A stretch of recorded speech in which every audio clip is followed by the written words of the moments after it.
Le cadeau pour mes 72 ans. Mon fils m'a traîné dans une maison de retraite. Tu ne es qu'un déchet humain sans valeur. A-t-il hurlé. Il a volé mon téléphone, mes cartes, ma vie. Il m'a laissé pourrir pendant 4 mois. Grosse erreur. Le directeur de la maison. Mon meilleur ami depuis 40 ans. Il a appelé mon avocat. Maintenant. 88 appels manqués de mon fils. Déchet humain. C'est ce que tu es, papa. Tu contamines ma vie par ta simple existence. Cette maison de retraite sera ta tombe. Telles furent les paroles de mon fils, Ethan, alors qu'il me traînait dans les couloirs froids de la résidence Les Pins le jour de mon 72e anniversaire. Je n'aurais jamais imaginé que la sortie spéciale qu'il avait promise se terminerait ainsi. Avant de continuer, abonnez-vous à la chaîne. Activez la cloche de notification car nous avons de nouvelles histoires chaque jour. Laissez votre like et dites-nous dans les commentaires depuis quelle ville vous nous regardez. Je m'appelle Andrew Carter, et aujourd'hui, en regardant les vieilles photos dans mon nouvel appartement d'un quartier tranquille, j'ai encore du mal à croire que mon propre fils, la personne à qui j'ai consacré 45 ans de sacrifice, ait pu se transformer en cet homme cruel qui m'a enfermé comme si j'étais un déchet. Mais pour comprendre comment nous en sommes arrivés là, je dois retourner à ce mardi 17 mars 2024, le jour de mon 72e anniversaire. Je me suis réveillé ce matin-là avec l'espoir naïf d'un vieil homme qui croyait encore en l'amour d'un fils. Ethan m'avait appelé 3 jours plus tôt, inhabituellement joyeux, promettant qu'il m'avait préparé le plus beau cadeau de ma vie. Sa voix semblait différente, presque enthousiaste. Je comprends maintenant que c'était l'excitation de quelqu'un sur le point de se libérer d'un fardeau. Papa, mardi, je passe te chercher à 10 heures du matin. Habille-toi bien, nous allons dans un endroit très spécial, avait-il dit. Je me souviens parfaitement comment mon cœur s'est rempli d'un fol espoir.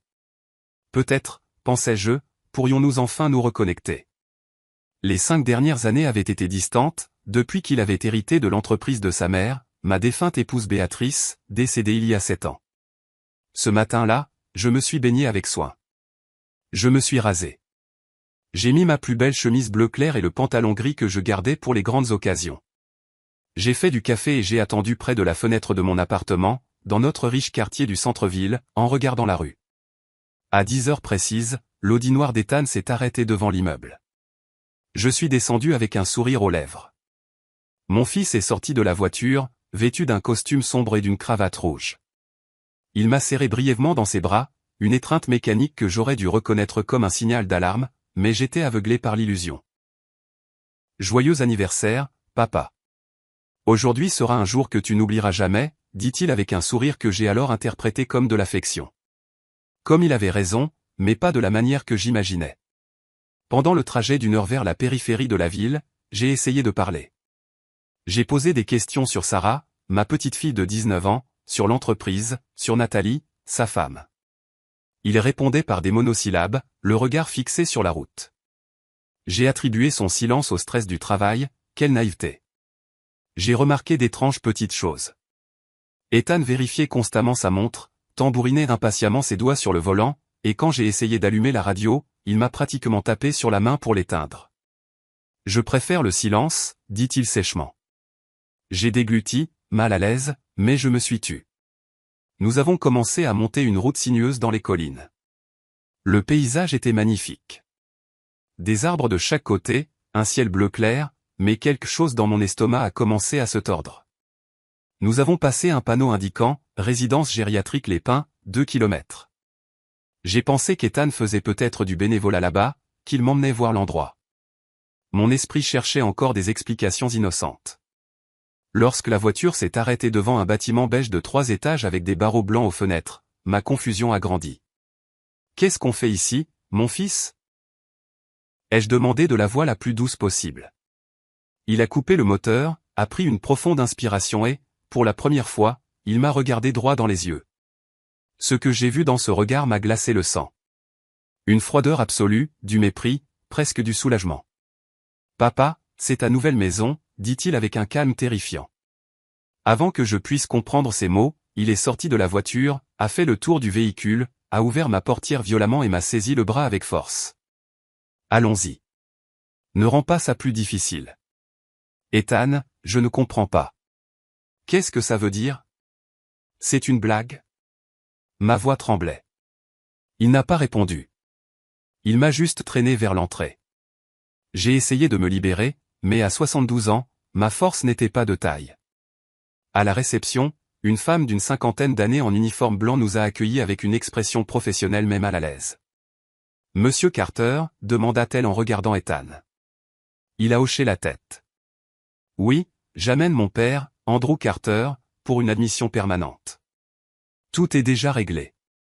Les mots « admission permanente » ont explosé dans mon cerveau comme un feu d'artifice d'horreur. « Ethan, qu'est-ce que tu racontes? Je ne suis pas malade. Je n'ai pas besoin d'être ici, ai-je crié en essayant de me dégager.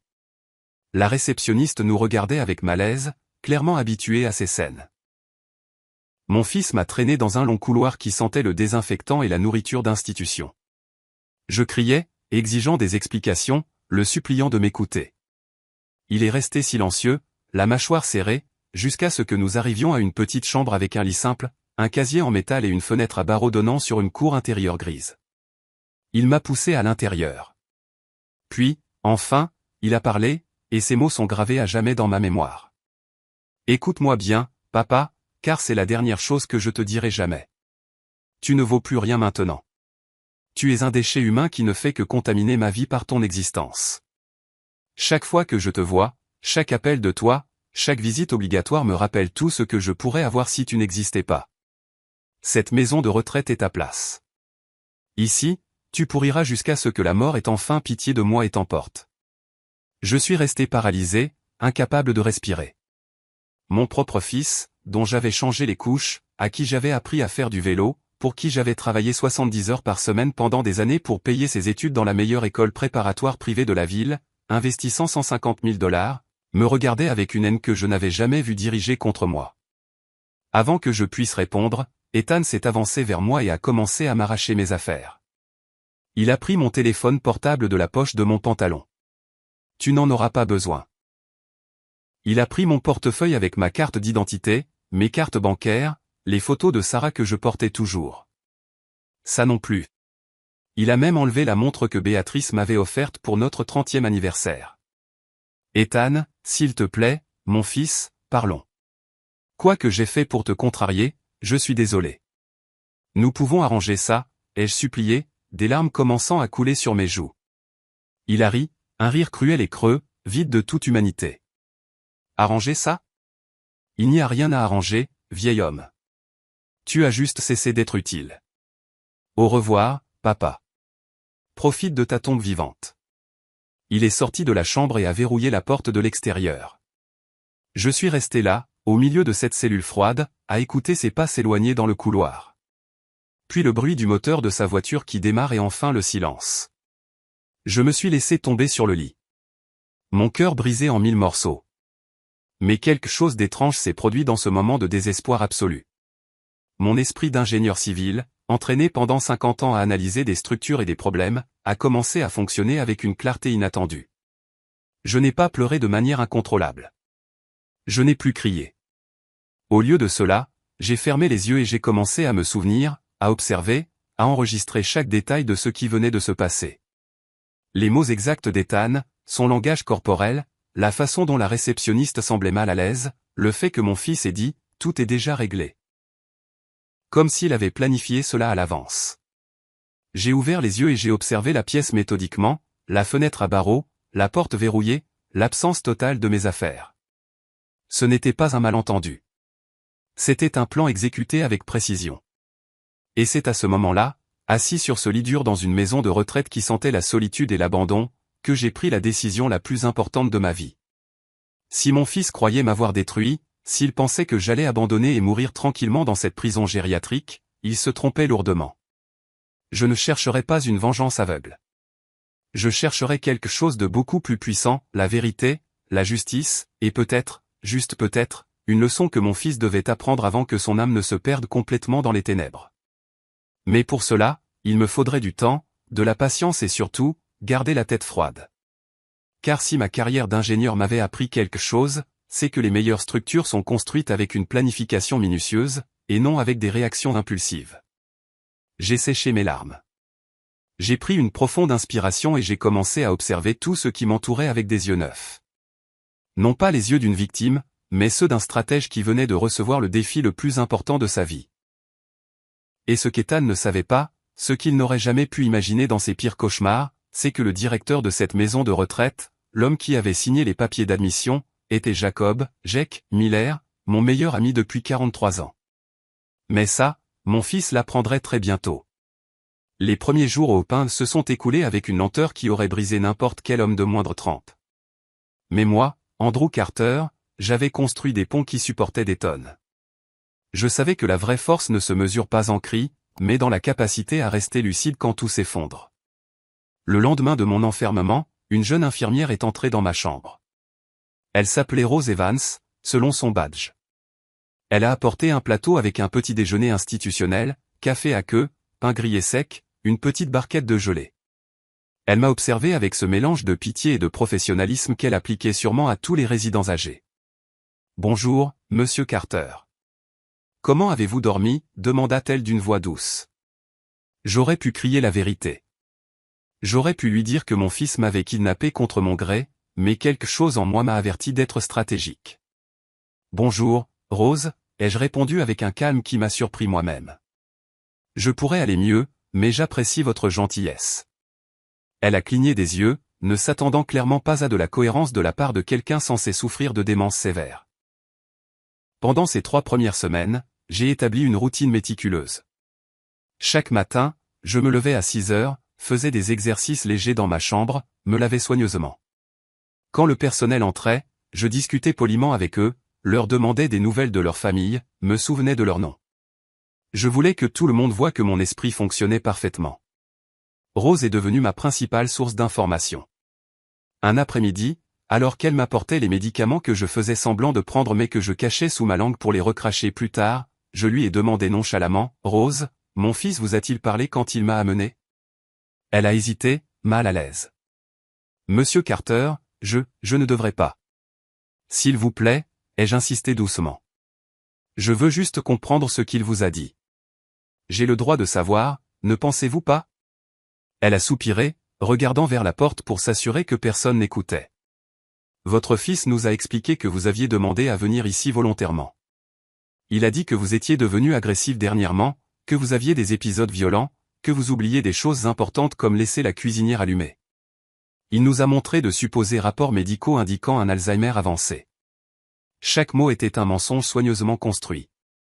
J'ai senti la rage bouillir dans mes veines, mais j'ai gardé un visage serein.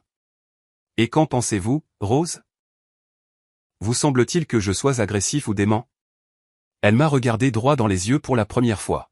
« Honnêtement, monsieur Carter, vous êtes le patient le plus lucide et le plus gentil que nous ayons dans cette aile. C'est pourquoi votre dossier me trouble tant. » J'ai souri tristement. « Merci pour votre honnêteté. Cela signifie plus que vous ne pouvez l'imaginer. » Pendant les longues nuits solitaires, mon esprit voyageait dans le passé, cherchant des réponses. Où avais-je échoué en tant que père ? Je me souvenais clairement du jour de la naissance d'Ethan, le 22 juin 1979. Béatrice était en sueur, épuisée après 14 heures de travail. Quand le médecin a placé ce minuscule bébé dans mes bras, j'ai pleuré de bonheur. « Tu seras un grand homme », lui ai-je murmuré. « Je te le promets. » J'ai tenu cette promesse avec un sacrifice absolu. J'ai travaillé de 6 heures du matin à 9 heures du soir, 6 jours par semaine. Chaque dollar que je gagnais en tant qu'ingénieur civil, je l'ai investi pour donner à Ethan la meilleure éducation dans la meilleure école préparatoire privée, qui coûtait $3 500 par mois, cours de piano, natation, anglais avancé, voyages éducatifs à Londres. Au total, j'ai investi $150 000 dans son éducation. Mais maintenant, en analysant avec une clarté douloureuse, je voyais les erreurs. Quand Béatrice est morte il y a 7 ans d'un cancer du pancréas, Ethan a hérité de son entreprise d'importation de textiles, évaluée à $1 demi-million. J'ai insisté pour qu'il la reprenne, pensant que cela lui donnerait de la stabilité. Au lieu de cela, cela lui a donné un pouvoir qu'il ne savait pas gérer. Les changements ont été progressifs. D'abord, les visites sont devenues moins fréquentes. Ensuite, les conversations sont devenues transactionnelles. « Papa, j'ai besoin que tu signes ces papiers. »« Papa, prête-moi 40 000 $ pour développer l'entreprise. J'ai toujours accepté, aveuglé par l'amour paternel. Il y a 5 ans, quand Ethan a eu 40 ans, j'ai remarqué qu'il était différent, plus arrogant, matérialiste, obsédé par les apparences. Il conduisait des voitures allemandes chères, portait des costumes italiens, dînait dans des restaurants où un repas coûtait 200 $. Quand je lui ai demandé si tout allait bien financièrement, il a répondu avec irritation. « Je vais parfaitement bien, papa. Arrête de me traiter comme un enfant. » Le signe le plus clair est venu il y a 2 ans. Sarah, ma petite fille, est venue me voir en pleurant. « Papi, maman et papa se disputent tout le temps à propos d'argent. Papa dit, il dit que tu es un fardeau.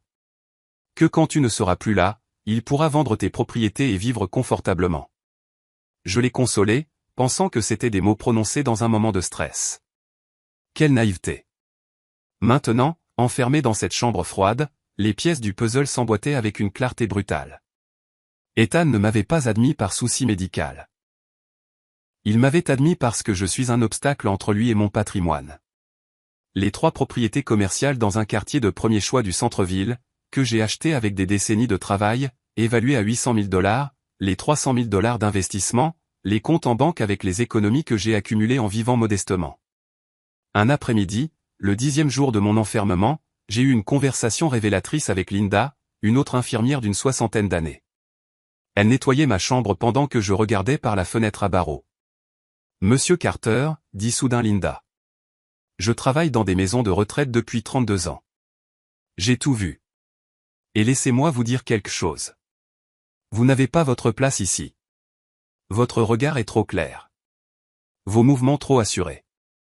Que se passe-t-il vraiment ? » Je me suis tourné vers elle, évaluant si je pouvais lui faire confiance. J'ai décidé de prendre le risque. « Linda, mon fils m'a amené ici contre mon gré. Il m'a tout pris. Téléphone, documents, argent. Il a dit au personnel que j'étais dément, mais comme vous pouvez le voir, ce n'est pas le cas. » Elle a hoché la tête lentement. Je m'en doutais. Avez-vous de la famille qui peut vous aider? Des amis? J'ai une petite fille, Sarah. Mais Ethan lui a probablement dit que je voyageais ou quelque chose comme ça. Elle étudie à l'université. Elle n'a aucun moyen de savoir où je suis. Je fis une pause. Et j'ai des amis, oui, mais sans téléphone, sans aucun moyen de contacter l'extérieur. Linda m'interrompit à voix basse. Le directeur de cette maison, Monsieur Miller, est un homme juste. Il fait des rondes de nuit personnelles, vérifiant que tout est en ordre. Peut-être que si vous lui parlez. Mon cœur a fait un bond. Jacob Miller. Comment n'y avais-je pas pensé avant? Quand Rose a mentionné les pains le premier jour, le nom m'a semblé familier, mais mon cerveau était trop traumatisé pour faire le lien. Maintenant, je me souvenais. Jake m'avait dit il y a des années qu'il gérait une résidence gériatrique à la périphérie de la ville. Linda, dis-je avec urgence. Le prénom de Monsieur Miller est-il Jacob? Elle a hoché la tête. Oui, Jacob Miller. Vous le connaissez? Un petit sourire, le premier depuis des jours, est apparu sur mon visage. Linda, Jake et moi avons construit le bâtiment municipal d'Austin ensemble en 1982. Nous sommes amis depuis 43 ans. Les yeux de Linda se sont illuminés. Alors il y a de l'espoir, Monsieur Carter. Monsieur Miller passe dans les chambres vers 23 heures. Je serai de garde. Quand il viendra, je vous ferai un signe. Cette nuit-là, j'ai attendu éveillé, mon cœur battant la chamade. À 23h15, j'ai entendu des pas dans le couloir. La porte s'est ouverte doucement. Un homme de grande taille est entré, 68 ans, cheveux gris parfaitement coiffés, lunettes à monture métallique. Il portait une blouse blanche de directeur médical et tenait un presse-papier. Nos regards se sont croisés. J'ai vu ses yeux s'écarquiller de choc absolu, l'incrédulité se transformant en reconnaissance. « Andrew » murmura-t-il, sa voix se brisant. « Salut, vieil ami » ai-je répondu avec un calme que je ne ressentais pas, je suppose que nous avons beaucoup de choses à nous dire. Jake ferma soigneusement la porte derrière lui, s'assurant que personne d'autre n'était dans le couloir. Son visage était passé du choc initial à un mélange d'indignation et de confusion absolue. Il s'approcha de mon lit à pas rapides, laissant le presse-papier sur la table de nuit en métal. « Andrew, pour l'amour de Dieu, qu'est-ce que tu fiches ici » murmura-t-il intensément. « J'ai examiné ton dossier il y a 2 heures quand Linda m'a alerté que quelque chose d'étrange se passait avec le patient de la chambre 214. Quand j'ai vu ton nom complet sur les documents, j'ai cru à une erreur, une coïncidence. Andrew Carter ne peut pas être admis dans ma maison de retraite en tant que patient atteint de démence avancée. Je t'ai vu il y a 6 mois à l'anniversaire de la construction de la mairie d'Austin, et tu allais parfaitement bien. » Je me suis redressé dans le lit, lui faisant signe de prendre la seule chaise disponible. « Assieds-toi, Jake. Ce que je vais te dire est difficile à croire, mais j'ai besoin que tu m'écoutes jusqu'au bout sans m'interrompre. » Il s'est laissé tomber sur la chaise, enlevant ses lunettes pour se frotter les yeux avec lassitude. « Parle. Je te connais depuis 43 ans. Je sais quand quelque chose ne va pas du tout. » Pendant les 20 minutes suivantes, je lui ai tout raconté. La fausse sortie spéciale pour mon anniversaire, les mots cruels d'Ethan, comment il m'a dépouillé de mes affaires, les mensonges qu'il a racontés au personnel sur ma prétendue démence et ma violence. Jake écoutait avec la mâchoire crispée, les veines de son cou se dessinant à chaque révélation. Quand j'ai fini, il est resté silencieux pendant près d'1 minute, traitant l'information. Finalement, il a parlé, sa voix tremblant de rage contenue. « Andrew, c'est un kidnapping. Une institutionnalisation forcée sans cause médicale légitime. Je peux te faire sortir d'ici tout de suite. J'appelle la police. Je dénonce ton fils pour... » « Non, » l'interrompis-je avec une fermeté surprenante. Il me regarda, stupéfait. « Pas encore, Jake. »« Comment ça, pas encore ?»« Ils te retiennent prisonnier. Ton fils a commis un crime grave. » Je pris une profonde inspiration, choisissant mes mots avec soin. « Écoute-moi. Si nous agissons impulsivement maintenant, Ethan dira simplement que c'était un malentendu, que j'avais consenti à l'admission et que je suis ensuite devenu confus. Il a de faux documents. Il a probablement soudoyé un médecin corrompu pour signer des diagnostics inexistants. Tu sais comment fonctionne le système juridique. Ce sera ma parole contre la sienne, et il a des papiers pour le soutenir. » Jake se pencha en avant, entrelaçant ses doigts. « Alors, que proposes-tu ? J'ai besoin d'observer davantage, de comprendre toute l'ampleur de ce qu'il fait. Parce que je soupçonne que ce n'est pas seulement une cruauté spontanée. Ethan a planifié cela méticuleusement, ce qui signifie qu'il y a plus. Il essaie probablement d'accéder à mon patrimoine, de falsifier des documents, de vendre des propriétés. Si je sors maintenant, il ajustera simplement sa stratégie et sera plus prudent.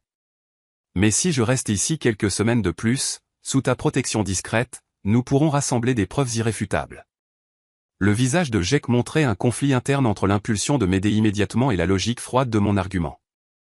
Il hocha finalement la tête lentement. « Tu as raison. C'est ce qu'un ingénieur ferait.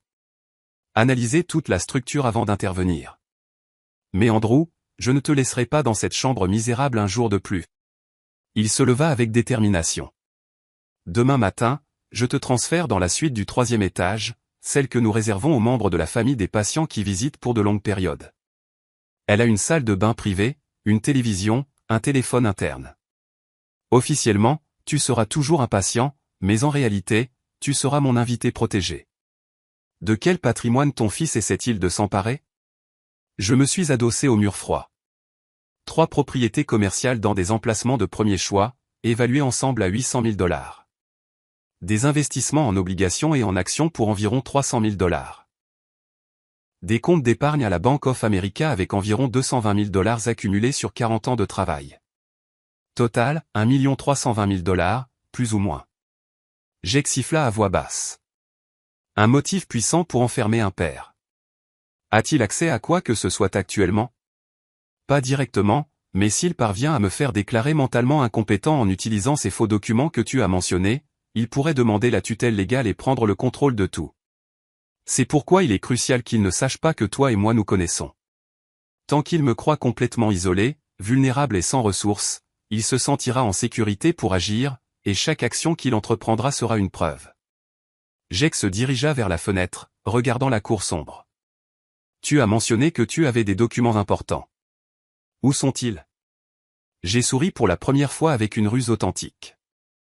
Dans la double doublure de mon portefeuille. Ethan l'a pris, oui, mais il a toujours été négligent avec les détails.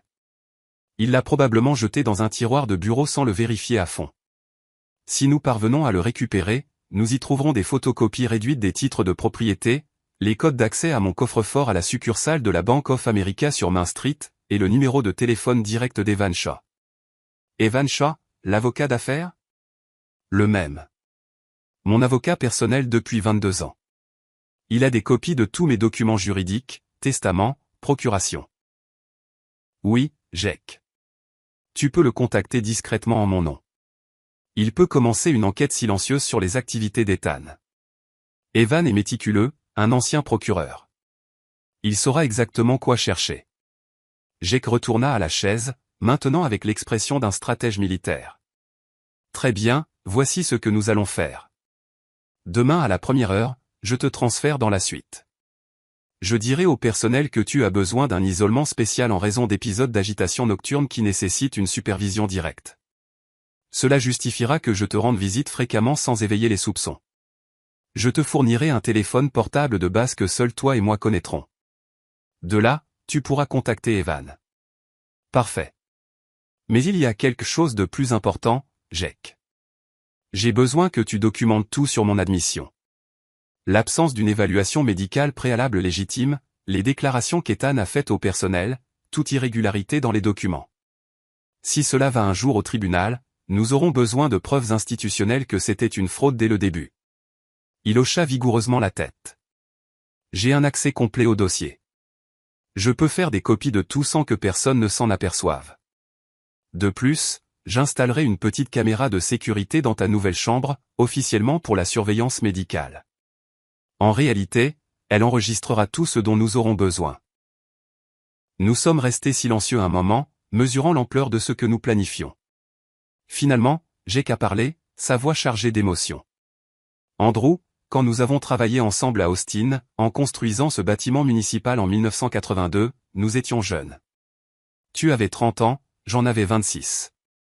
Nous avons passé 18 mois à mélanger du béton sous un soleil de plomb, à souder des poutres à 4 mètres de haut, à dormir dans des baraquements partagés. Nous avons partagé des bouteilles de vin bon marché, des histoires sur nos femmes, des rêves pour l'avenir. Tu m'as appris que le fondement de toute structure solide est l'intégrité. Je n'ai jamais oublié cette leçon. J'ai senti une boule dans ma gorge. Et tu m'as appris que la véritable amitié se teste non pas dans les moments de célébration, mais dans les moments de crise. Jake tendit la main. Je la serrai fermement. Tu t'en sortiras, mon frère. Pas seulement libre, mais victorieux. Ton fils apprendra qu'il a complètement sous-estimé l'homme qu'il a essayé d'enterrer vivant. Je ne cherche pas une vengeance destructrice, Jake. Je cherche une justice éducative. Je veux qu'Ethan comprenne les conséquences de la trahison de la confiance, de la valorisation de l'argent au détriment de l'humanité. S'il y a une possibilité de salut pour son âme, elle doit passer par la confrontation avec la vérité complète de ce qu'il a fait. Jake se leva, ramassant son presse-papier. Alors nous l'aiderons à trouver cette vérité, même si ça lui fait mal. Repose-toi maintenant, Andrew. Demain, ta vraie libération commence, même si Ethan ne le sait pas encore. Quand la porte s'est refermée derrière mon ami, je me suis allongé sur le lit, ressentant quelque chose qui ressemblait à de l'espoir pour la première fois depuis mon enlèvement. Je n'étais pas seul. Je n'étais pas impuissant. Et surtout, j'avais le temps de construire une réponse aussi solide et inébranlable que les ponts que j'ai conçus pendant un demi-siècle. Ethan pensait m'avoir vaincu en un seul coup. Mais les vrais échecs se jouent en plusieurs coups, avec une patience stratégique, et je venais de déplacer ma première pièce importante. Le lendemain matin marqua le début de ma transformation de victime à stratège. Jake tint parole avec une efficacité militaire. À 7 heures du matin, 2 aides-soignants entrèrent dans ma chambre avec un fauteuil roulant, expliquant au personnel de service que le directeur avait ordonné mon transfert à la suite 312 pour des besoins de supervision spécialisée. La nouvelle chambre était un autre monde comparé à la cellule où Ethan m'avait enfermé. Elle faisait près de 30 mètres carrés avec un grand lit, un petit canapé en cuir marron, un bureau en bois, une télévision à écran plat et de grandes fenêtres sans barreaux donnant sur un jardin de rosiers. La salle de bain privée comprenait une douche adaptée et une coiffeuse avec un grand miroir. C'était essentiellement un appartement modeste mais digne. Jake apparut 20 minutes plus tard, verrouillant la porte de l'intérieur. De sa mallette médicale, il sortit un téléphone portable Nokia de base, un chargeur et un petit carnet. Le téléphone est enregistré au nom de la fondation de l'asile. Impossible de te le tracer. Il a un solde prépayé pour 200 heures d'appel. Utilise-le exclusivement pour les contacts essentiels. J'ai pris l'appareil avec des mains qui tremblaient légèrement d'une émotion contenue. La liberté technologique après des semaines d'isolement absolu. Jake, je n'ai pas de mots pour te remercier. Il a balayé le geste de la main. Les frères ne se remercient pas. Ils se soutiennent. Maintenant, parlons stratégie. Tu dois contacter Evan Shore le plus tôt possible. Mais d'abord, nous devons réfléchir aux informations exactes que tu as besoin qu'il enquête. Je me suis assis au bureau, ouvrant le carnet à une page blanche. Mon cerveau d'ingénieur passait en mode de planification structurelle. Premièrement, j'ai besoin qu'Evan vérifie tous les comptes bancaires à mon nom. Si Ethan a essayé d'y accéder, il y aura des traces numériques. Les banques enregistrent chaque tentative de connexion, chaque demande d'information, chaque mouvement suspect. J'écocha la tête pendant que j'écrivais. Deuxièmement, il doit vérifier le statut juridique de mes 3 propriétés. Si Ethan essaie de les vendre ou de les hypothéquer, il devra falsifier ma signature sur des actes. Cela laisse des preuves notariales. Troisièmement, je veux savoir s'il a déposé des demandes légales de tutelle ou d'incapacité juridique sur la base de ces faux diagnostics médicaux. Et concernant ton portefeuille, demanda Jake, tu as mentionné des documents cachés dans la doublure. Je fermai les yeux, visualisant chaque détail de ce portefeuille en cuir marron que j'utilisais depuis 15 ans. Dans le compartiment secret derrière la section des cartes, il y a des photographies réduites des titres de propriété de Main Street, Oak Avenue et Maple Drive. Aussi, le code à 6 chiffres de mon coffre-fort à la Bank of America, 739 215, et la carte de visite d'Evan avec son numéro direct manuscrit au dos. Jake écrivait furieusement. Penses-tu qu'Ethan ait vérifié ce compartiment? Mon fils a hérité de beaucoup de choses de sa mère, mais le souci du détail n'en faisait pas partie. Béatrice était organisée et méticuleuse. Ethan a toujours été impatient, agissant sur un coup de tête. Il a probablement vidé le portefeuille des cartes et de l'argent visible, supposant qu'il avait tout. Le compartiment secret nécessite d'appuyer simultanément sur 2 boutons latéraux tout en faisant glisser la doublure. Ce n'est pas évident. Alors il est probable que ces documents existent encore. Où penses-tu qu'il a gardé tes affaires? Je réfléchis, me souvenant de la personnalité d'Ethan. Connaissant son ego, il les a probablement laissés dans son bureau à l'entreprise, celle qu'il a héritée de Béatrice dans le quartier financier. Il aime garder des trophées de ses victoires à proximité. De plus, s'il prévoit de falsifier des documents, il aurait besoin d'étudier ma signature, ce qui signifie garder des échantillons accessibles. Jake se leva, se dirigeant vers la fenêtre. Evan pourrait engager un détective privé pour récupérer ce portefeuille. Ou mieux encore, si nous obtenons la preuve qu'il contient tes documents volés, la police pourrait obtenir un mandat de perquisition. Pas encore, répétai-je fermement. Chaque action prématurée alertera Ethan qu'il y a une résistance. J'ai besoin qu'il se sente absolument en sécurité, invincible, pour qu'il commette des erreurs de plus en plus grosses. Les criminels confiants sont des criminels négligents. Jake retourna sur le canapé, m'étudiant avec un mélange d'admiration et d'inquiétude.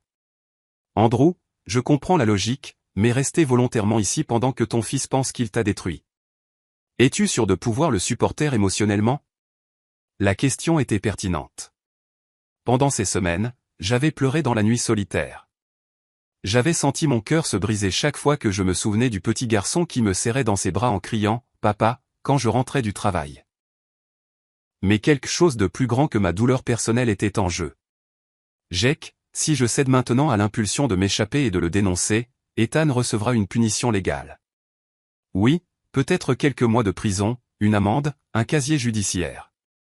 Mais son âme sera toujours pourrie. Sa compréhension de ce qu'il a fait restera superficielle.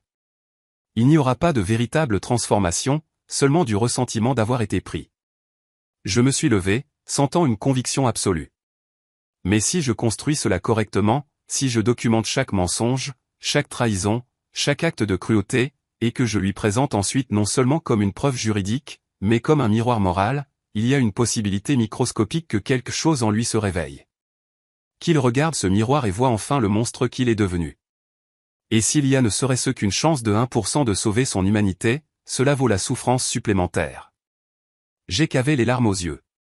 Tu es un homme meilleur que moi, mon frère. Je voudrais juste le détruire. La destruction est facile. La reconstruction est le véritable défi de l'ingénierie, qu'il s'agisse de bâtiments ou d'âmes humaines. Nous avons passé l'heure suivante à élaborer un plan détaillé.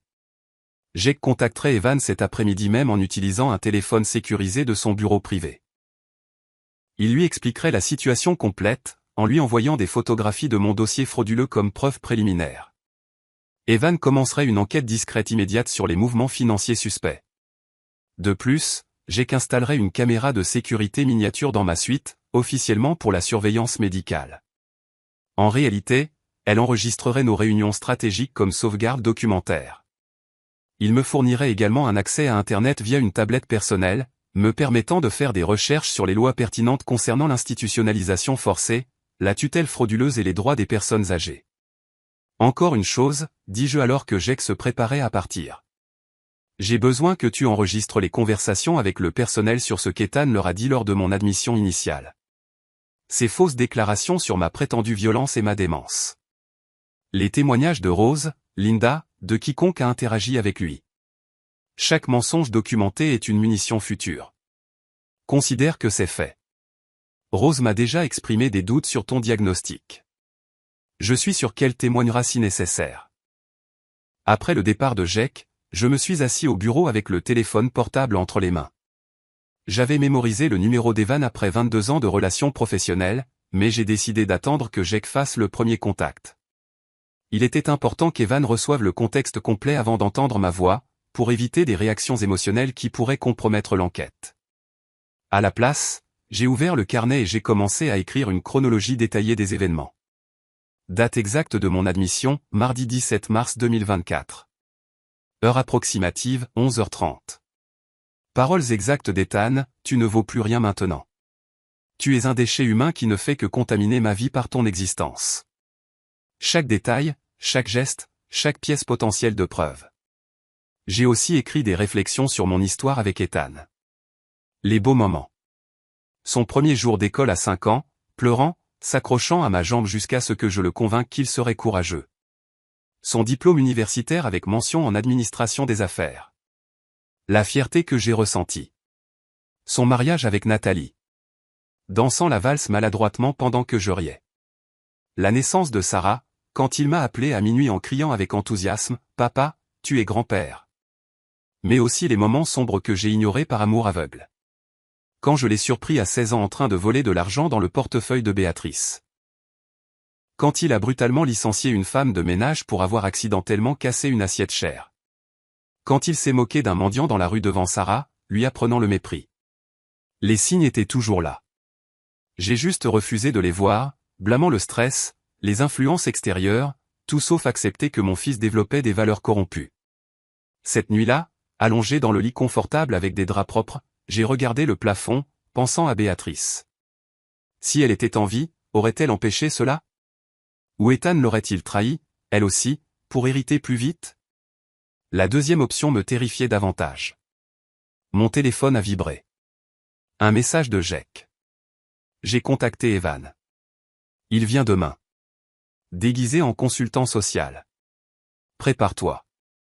J'ai souri dans le noir. Les pièces d'échecs commençaient à bouger.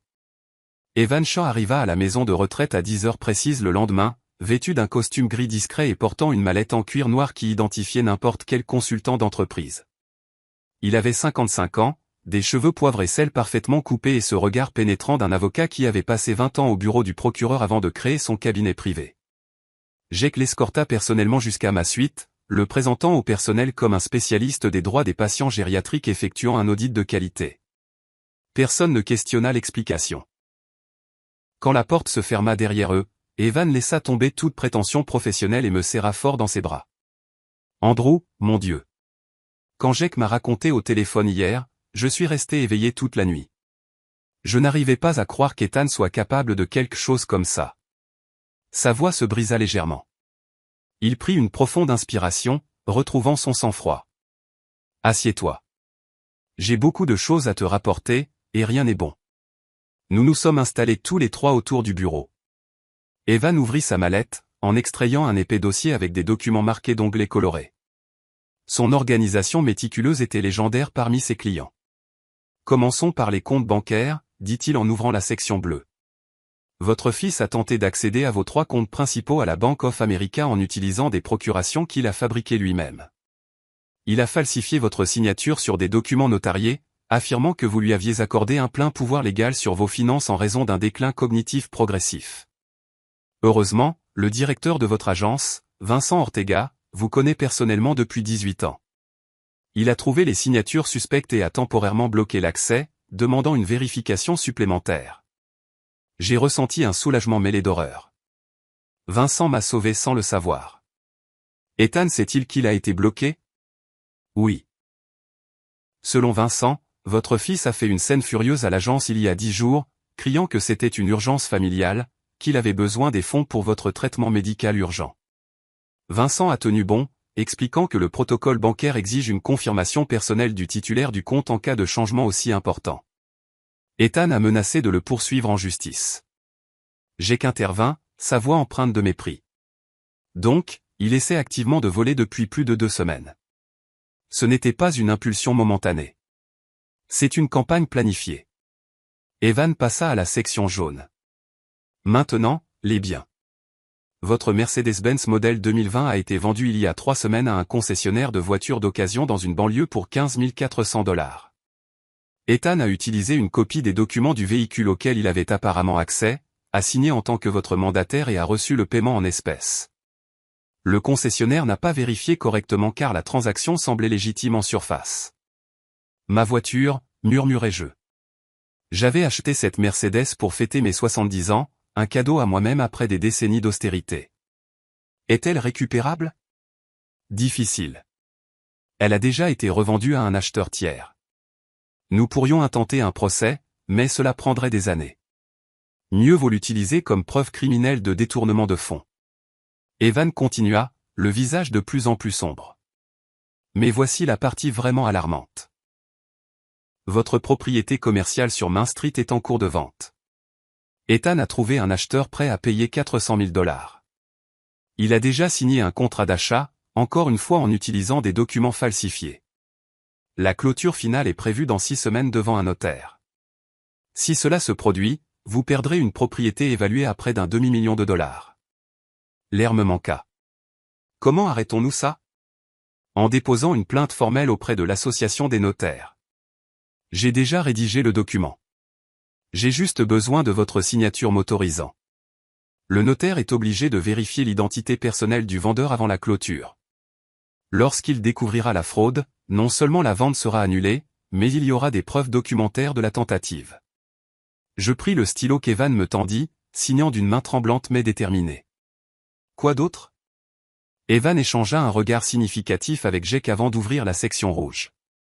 Andrew, votre belle-fille, Nathalie, a visité cette maison de retraite il y a exactement 2 semaines. Elle a parlé avec le docteur Ramirez, le médecin généraliste ici. Jake hocha gravement la tête. J'ai examiné les notes de cette conversation hier. Nathalie a essayé de convaincre le docteur Ramirez d'augmenter votre médication psychiatrique, en particulier des antipsychotiques puissants qui induiraient une confusion et un déclin cognitif réel.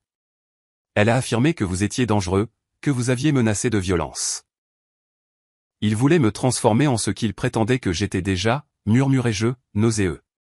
Me droguer jusqu'à ce que le mensonge devienne réalité. Exactement. Heureusement, le docteur Ramirez est un professionnel éthique.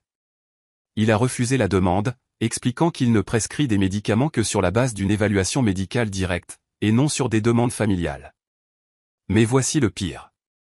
Jake sortit un petit enregistreur de sa poche. J'ai les zones communes de l'établissement sous surveillance pour des raisons de sécurité.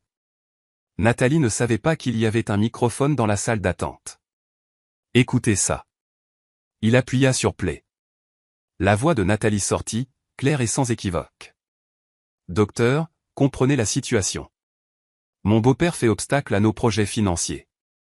Tant qu'il est lucide, il peut bloquer des transactions que nous devons réaliser. Si vous pouviez juste l'aider à être plus calme, plus confus. Nous ferions un don généreux de $5 000 à cette maison. Personne n'a besoin de connaître les détails. La voix du docteur Ramirez répondit froidement. Madame, ce que vous suggérez est de la corruption pour commettre une faute professionnelle médicale. Je dois vous demander de quitter mon bureau immédiatement. Le bruit de pas précipité, une porte claquant violemment.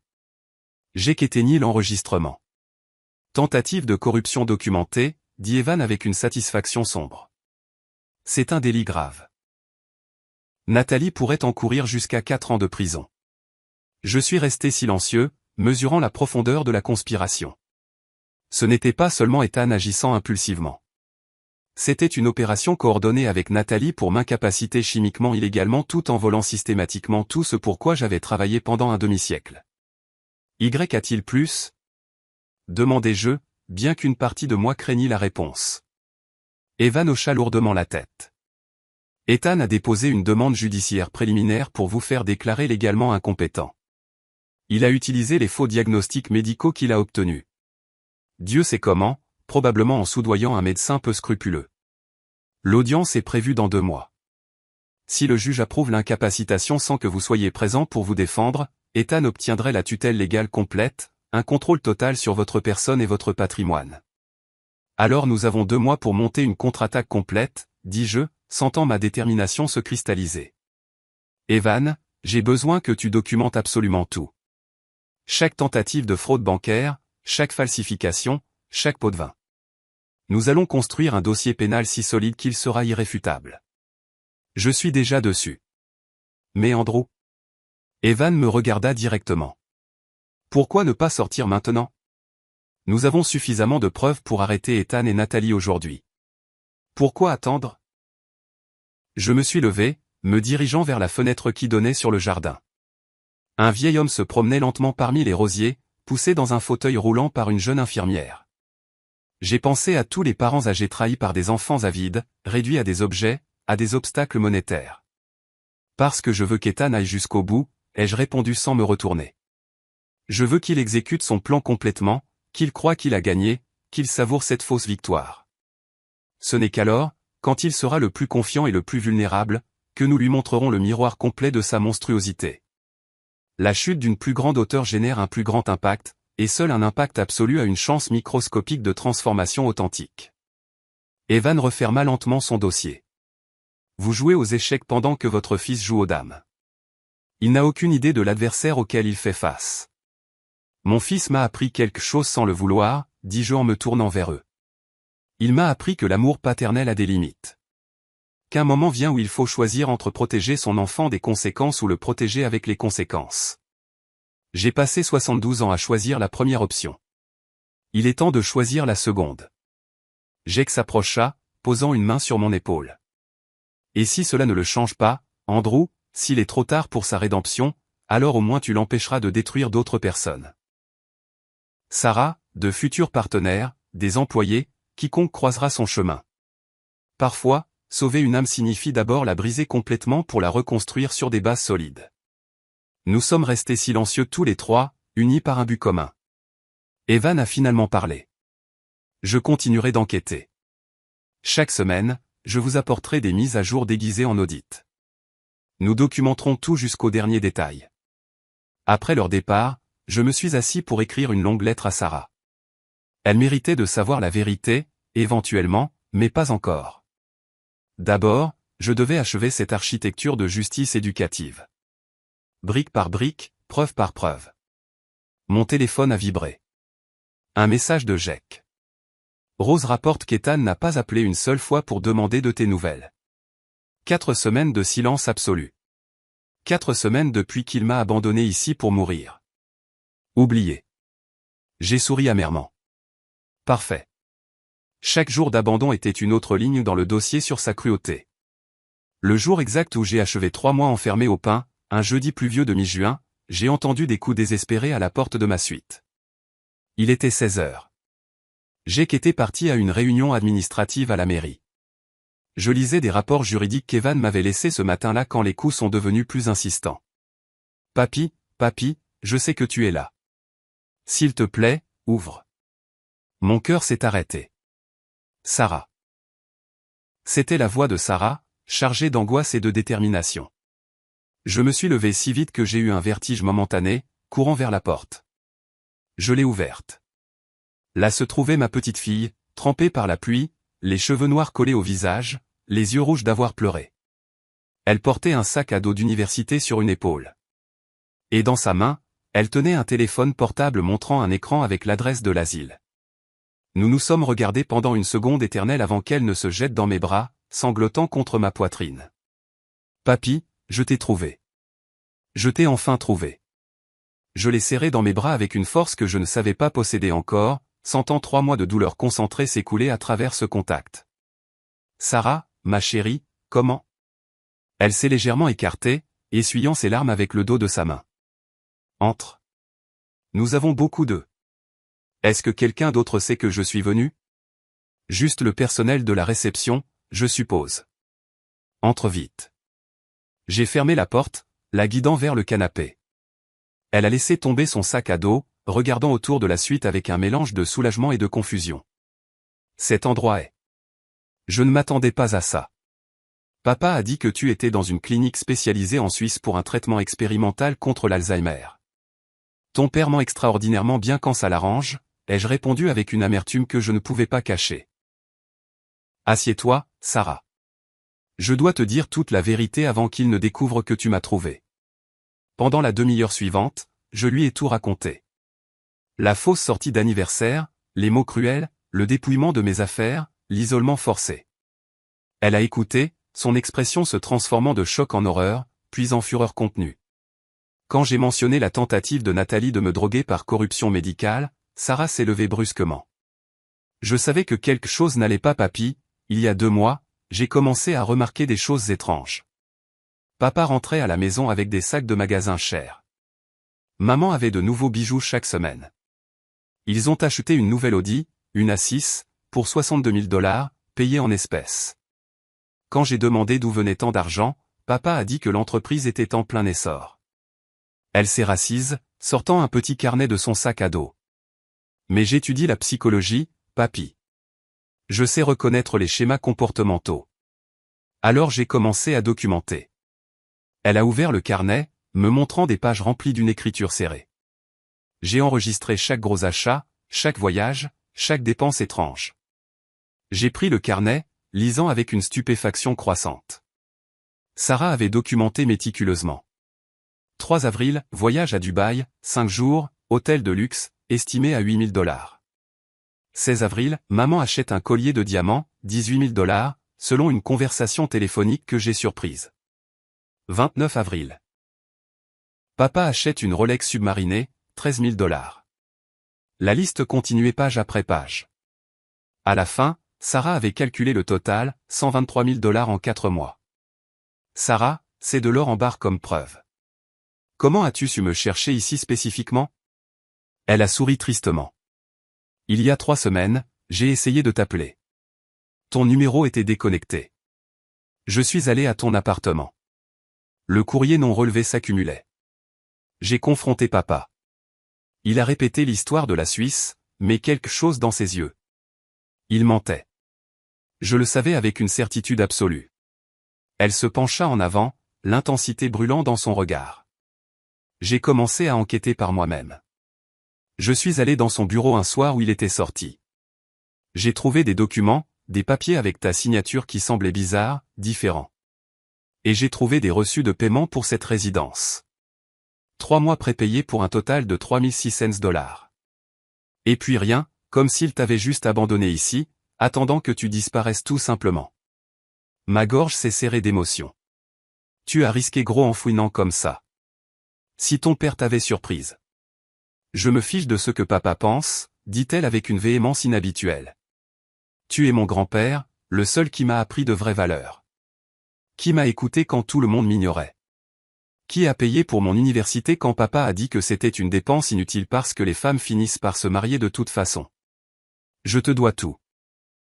Des larmes coulaient maintenant librement sur mon visage. Sarah, tu dois m'écouter attentivement. Ce que je vais te demander est difficile, peut-être impossible, mais c'est crucial. Elle hocha sérieusement la tête. N'importe quoi, papy. J'ai besoin que tu retournes à la maison et que tu agisses comme si de rien n'était.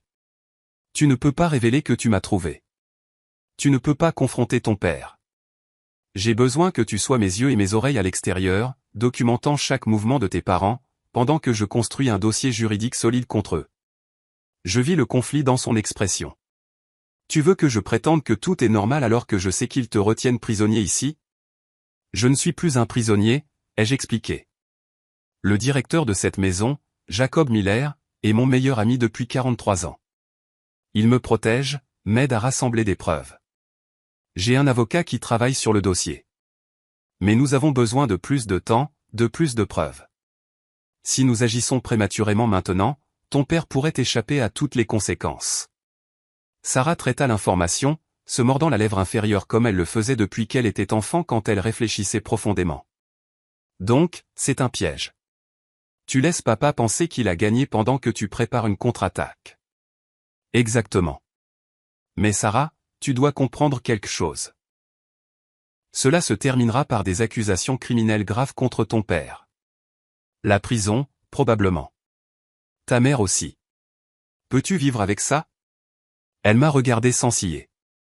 Papy, il y a un mois, j'ai entendu maman dire au téléphone, le vieil homme devrait juste mourir rapidement et nous épargner les ennuis.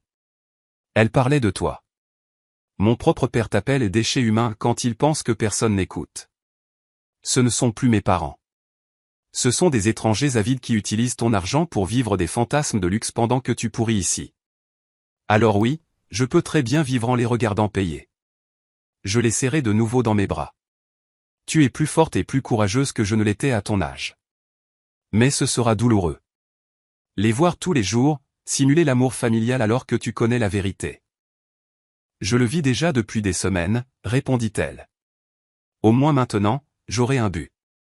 De quoi as-tu besoin que je documente spécifiquement? Nous avons passé l'heure suivante à élaborer des stratégies. Sarah continuerait son journal de dépenses détaillé.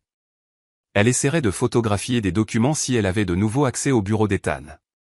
Elle enregistrerait des conversations si possible en utilisant une application d'enregistrement sur son téléphone. Elle signalerait toute réunion étrange, tout appel suspect, tout comportement inhabituel. Aussi, ai-je ajouté, reste en contact avec mes amis proches, Philippe Reed, Marcus Torres, des gens qui me connaissent depuis des décennies.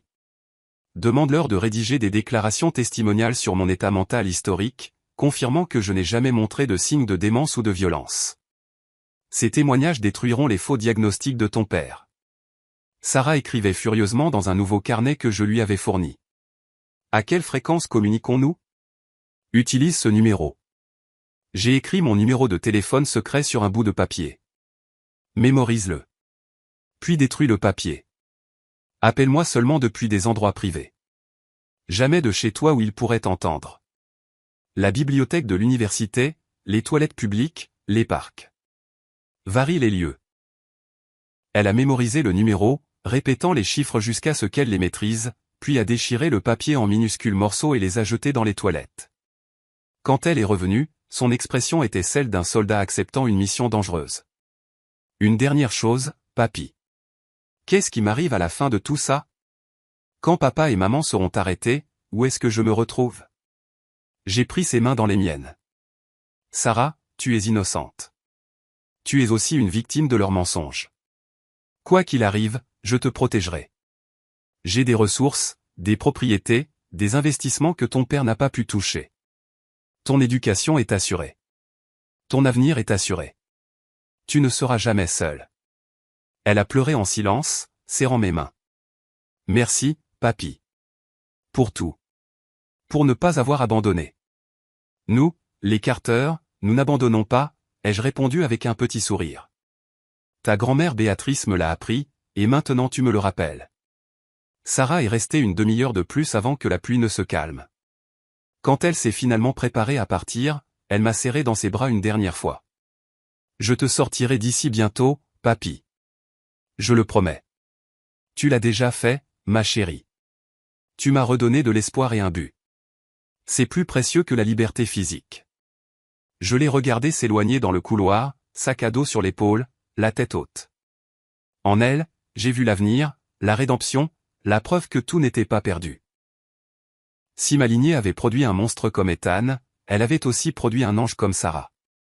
Cette nuit-là, allongé dans le noir, j'ai réfléchi à l'étrange équilibre de l'univers. J'avais perdu un fils, mais j'avais gagné une petite fille guerrière. Et peut-être, juste peut-être, à la fin de cette route douloureuse, je récupérerai aussi une partie de ce fils. Ou du moins, je sauverai son âme de la damnation totale. La dernière semaine de juin a marqué le tournant définitif de ma stratégie.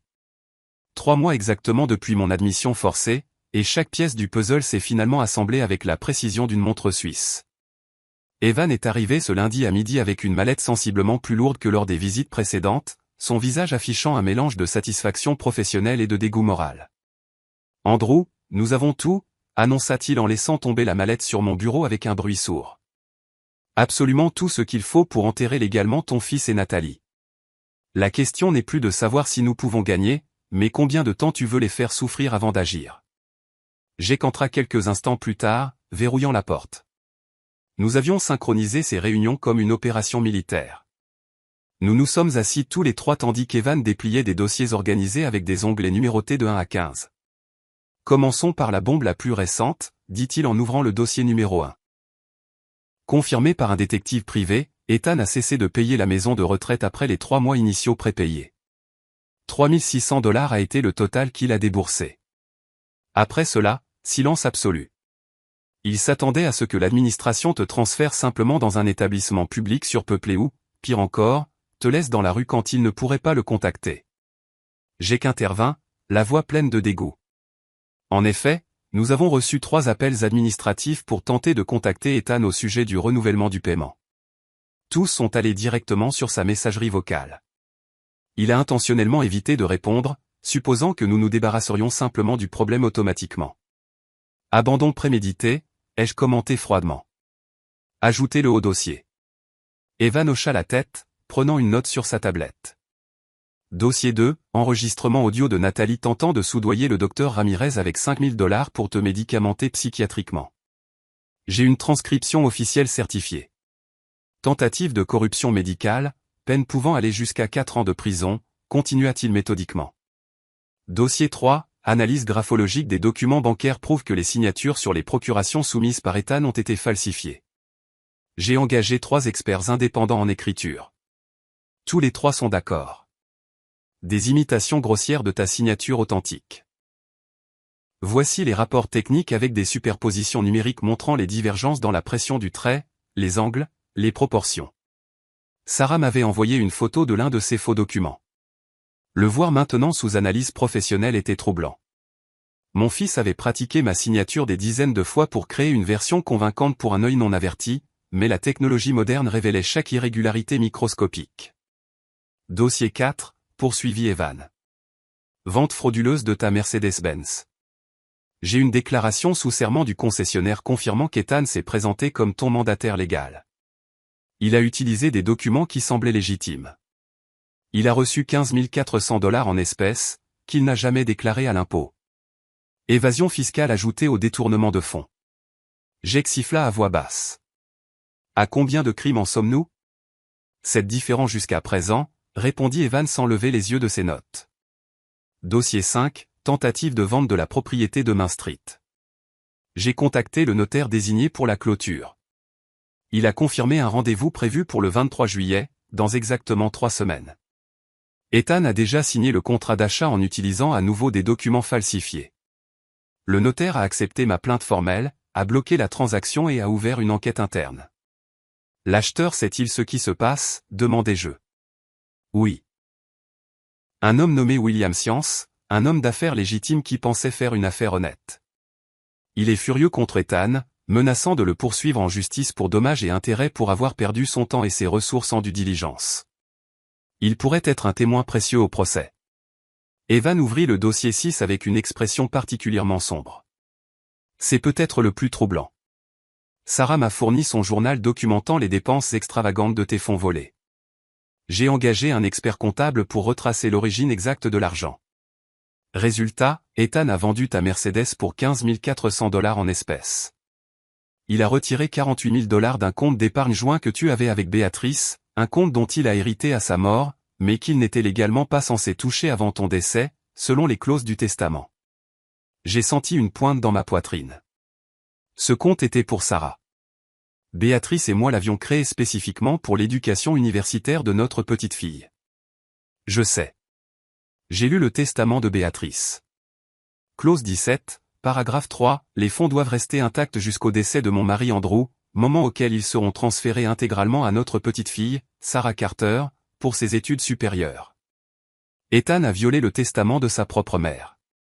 Jake se leva, se dirigeant vers la fenêtre, les mains dans les poches. Comment quelqu'un peut-il tomber si bas, non seulement trahir son père, mais aussi profaner la mémoire de sa mère? La cupidité dissout les liens que l'amour a construits, dis-je doucement. Continue, Evan. Dossier 7, déclaration testimoniale que Sarah a recueillie suivant tes instructions. Philip Reed, ton partenaire de bridge depuis 25 ans, confirme que tu joues à des jeux complexes, mémorisant chaque carte jouée. Marcus Torres, ton partenaire de gym, témoigne que tu as terminé le marathon de Chicago à 70 ans. Dr Alice Mendoza, ton médecin traitant depuis 18 ans, fournit un historique médical complet ne montrant aucun signe de déclin cognitif lors des examens annuels jusqu'en février dernier, un mois avant ton admission. Preuve médicale contredisant complètement les diagnostics frauduleux qu'Ethan a présentés. Jake résuma, exactement. Dossier 8, traçabilité financière des dépenses d'Ethan et Nathalie des 4 derniers mois. Voyage à Dubaï et Paris, 12 000 $. Audi A6, 62 000 $ payés en espèces. Bijoux d'hiver, 23 000 $. Vêtements de créateur, 8 000 $. Restaurant de luxe, 7 000 $. Électronique, 4 000 $. Total documenté par Sarah, 123 000 $ exactement. Evan me regarda directement. Andrew, ton fils a dépensé presque autant en 4 mois de futilité que tu n'as gagné en 3 ans en tant qu'ingénieur civil. De l'argent volé pendant qu'il t'avait enfermé, te croyant oublié. Je pris une profonde inspiration, contrôlant la rage qui menaçait de déborder. Quoi d'autre? Dossier 9, demande judiciaire d'incapacité légale déposée par Ethan il y a 6 semaines, basée sur des rapports médicaux que j'ai personnellement enquêtés. Le supposé médecin qui a signé le diagnostic d'Alzheimer avancé s'avère être Ramon Vega Molina, un médecin à la retraite qui a perdu sa licence il y a 3 ans pour négligence grave. Il est actuellement interdit de pratiquer la médecine. Cependant, il vend apparemment des signatures contre de l'argent. Combien Ethan l'a-t-il payé? Demanda Jake. Selon les relevés bancaires que j'ai obtenus via une ordonnance du tribunal préliminaire, 2 500 $ transférés sur le compte de Vega Molina le 8 mars, 9 jours avant ton admission. Paiement pour un faux diagnostic, documenté électroniquement. Les dossiers continuaient. 10. Analyse psychologique médico-légale demandée par Evan, évaluant ma capacité mentale actuelle à travers les entretiens que nous avons menés ici. Conclusion, fonction cognitive supérieure à 90% des hommes de mon âge. 11. Témoignage du personnel de la maison de retraite, Rose et Linda principalement, confirmant mon comportement lucide et constant pendant 3 mois. 12. Enquête complète sur les actifs révélant mes 3 propriétés commerciales, mes investissements, mes comptes bancaires. Total vérifié, 1 317 000 $. 13. Testament actuel nommant Ethan comme héritier principal. Un document qui nécessite évidemment une modification urgente. 14. Chronologie photographique compilée par Sarah montrant le style de vie modeste d'Ethan jusqu'en mars, par rapport à l'explosion de luxe depuis avril. 15. Enregistrements audio capturés secrètement par Sarah ou Nathalie dit, je cite, « Quand le vieil homme mourra enfin, nous vendrons tout et déménagerons en Floride. Imagine la vie que nous aurons avec plus d'1 million, net et sans impôt. » Quand Evan eut terminé, le silence emplit la pièce comme un brouillard dense. 3 autres dossiers contenaient des projets juridiques, une plainte pénale complète, une demande d'ordonnance restrictive et un nouveau testament excluant complètement Ethan. Andrew, dit enfin Evan, tu as entre les mains la capacité de détruire complètement ton fils. Une poursuite pénale entraînerait un minimum de 5 ans de prison, en additionnant tous les crimes. Il perdra son entreprise, sa réputation, sa famille, tout. Es-tu absolument sûr de vouloir continuer?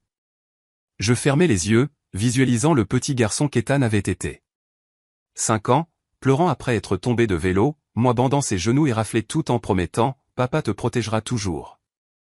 Mais ce garçon est mort il y a longtemps, remplacé par un homme qui m'a appelé déchet humain. Continue avec tout, ai-je répondu en ouvrant les yeux. Mais avec une modification. Ils me regardèrent tous les deux, perplexes. Je veux inclure un chemin vers la rédemption dans le testament. Si Ethan démontre un changement authentique par 500 heures de service communautaire dans des maisons de retraite sur 5 années consécutives, une thérapie psychologique hebdomadaire documentée et la restitution complète de l'argent volé, il pourra recevoir une petite pension mensuelle de $1200. Pas l'héritage complet, mais une survie digne. Sarah héritera de 80% à la condition de l'aider s'il remplit les conditions. Evan cligna des yeux, surpris. Après tout ce qu'il t'a fait, tu lui donnes encore une porte de sortie? Ce n'est pas une porte de sortie. C'est une dernière chance de sauver son âme. Il la refusera probablement. Il échouera probablement. Mais j'ai besoin de savoir que j'ai essayé jusqu'au bout. Jake sourit tristement. Tu es un homme meilleur que ce que ton fils mérite. Peut-être. Ou peut-être suis-je juste un père qui ne peut pas complètement abandonner l'espoir. Le premier jour de juillet s'est levé avec un ciel clair et une agréable température de 22 degrés. Une journée parfaite pour la liberté. À 9 heures du matin, un huissier de justice a frappé à la porte de ma suite, me remettant une enveloppe scellée avec l'insigne du tribunal. Jake était présent en tant que témoin. Monsieur Andrew Carter, lut formellement l'huissier, vous êtes par la présente notifié qu'une ordonnance de libération immédiate a été émise suite à l'examen de votre cas. Vous êtes libre de cette institution, avec effet immédiat. De plus, une ordonnance de protection a été émise contre Ethan Carter et Natalie Carter, leur interdisant tout contact direct ou indirect avec vous sous peine d'arrestation. J'ai signé l'accusé de réception d'une main étonnamment stable. 3 mois de planification atteignaient leur apogée, mais ce n'était que le début de la phase 2, confrontation et conséquences. Evan avait tout coordonné méticuleusement. Je ne retournerai à aucune de mes adresses connues. Au lieu de cela, j'ai déménagé dans un appartement que j'avais acheté il y a 15 ans dans un quartier discret. Une propriété dont Ethan n'a jamais su l'existence. Une 4e propriété gardée dans le secret absolu. Un refuge que j'avais prévu précisément pour des urgences imprévisibles comme celle-ci. L'appartement était au 5e étage d'un vieil immeuble restauré. 60 mètres carrés, 2 chambres, un petit balcon donnant sur une place bordée d'arbres. Modeste mais confortable. Jake m'a accompagné personnellement, m'aidant à installer des meubles de base qu'Evan avait achetés quelques jours plus tôt. Es-tu sûr de ne pas vouloir rester chez moi? A proposé Jake alors que nous rangions des vêtements dans un placard. J'ai une chambre d'amis qui est en permanence vide. J'ai besoin d'indépendance, ai-je expliqué. Cet endroit représente un nouveau départ. De plus, stratégiquement, il vaut mieux qu'Ethan ne puisse pas me retrouver par des associations connues. Pendant que nous organisions, mon téléphone portable a sonné. Sarah. Papy. Papa vient de recevoir une grande enveloppe par courrier recommandé. Il est blême en lisant les documents. Je l'entends mentionner une plainte pénale, falsification, ordonnance du tribunal. Je pense que ta contre-attaque est arrivée.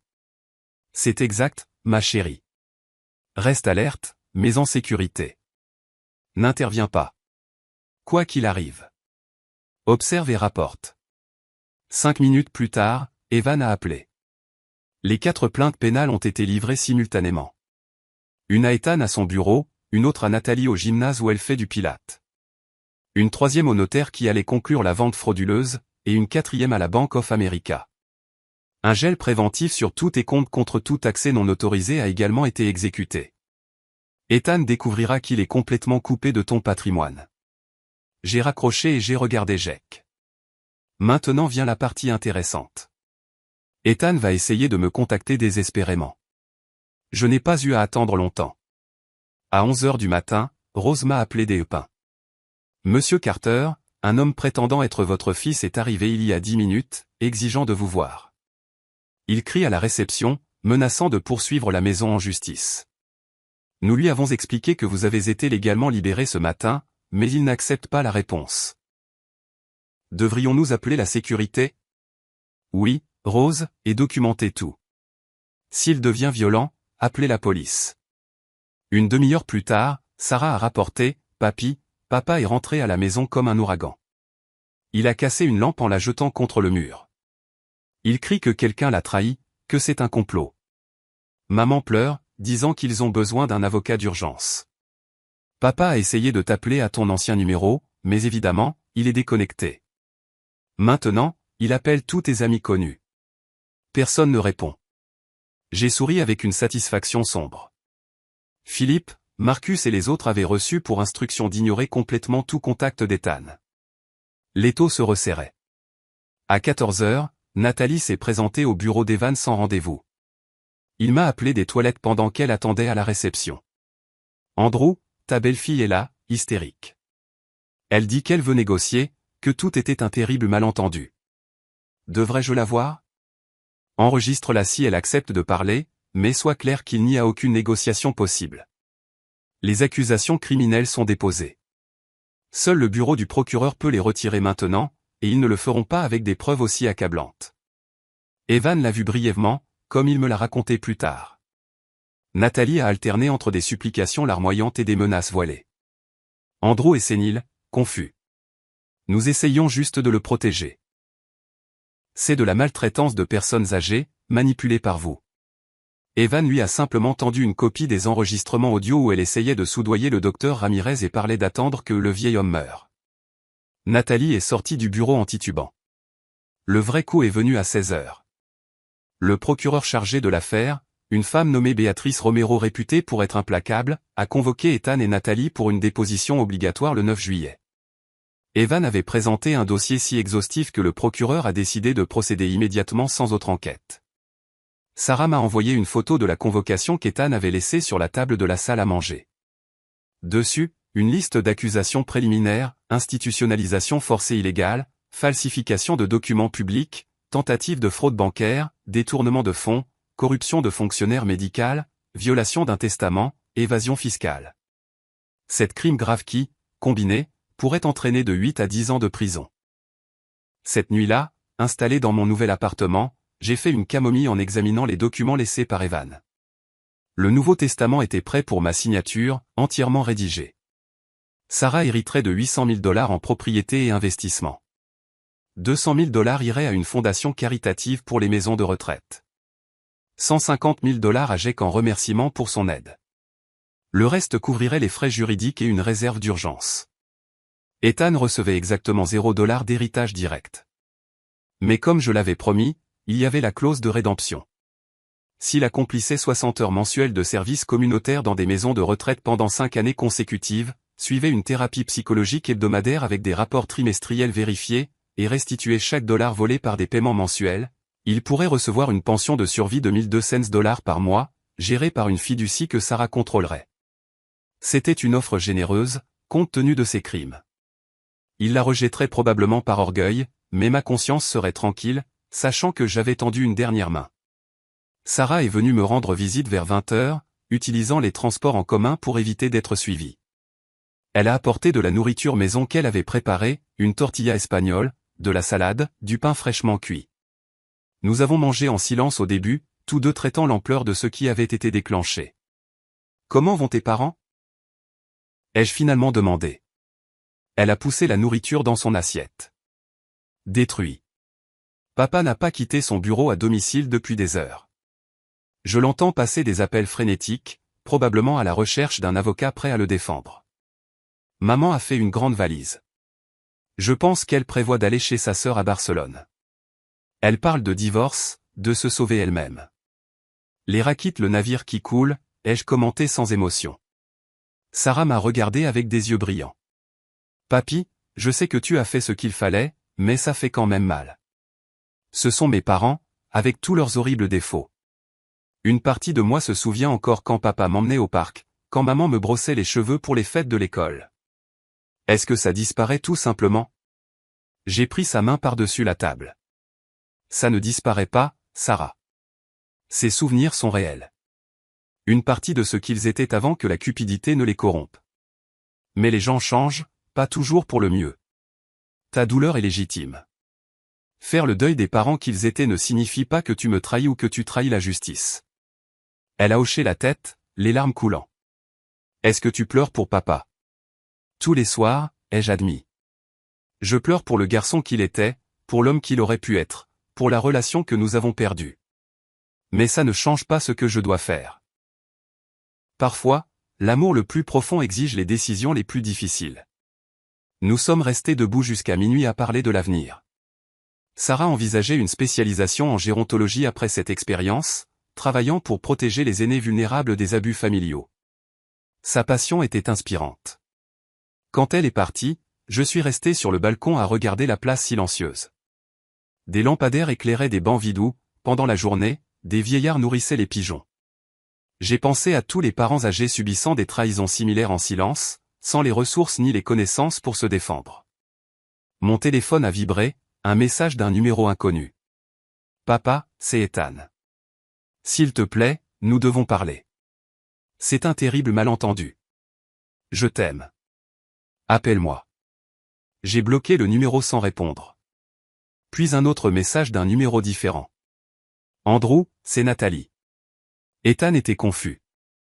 J'essayais de t'aider. S'il te plaît, retire les plaintes. Pense à Sarah. J'ai bloqué celui-là aussi. Evan m'avait prévenu qu'il tenterait une manipulation émotionnelle désespérée. Je ne tomberai pas dans le piège.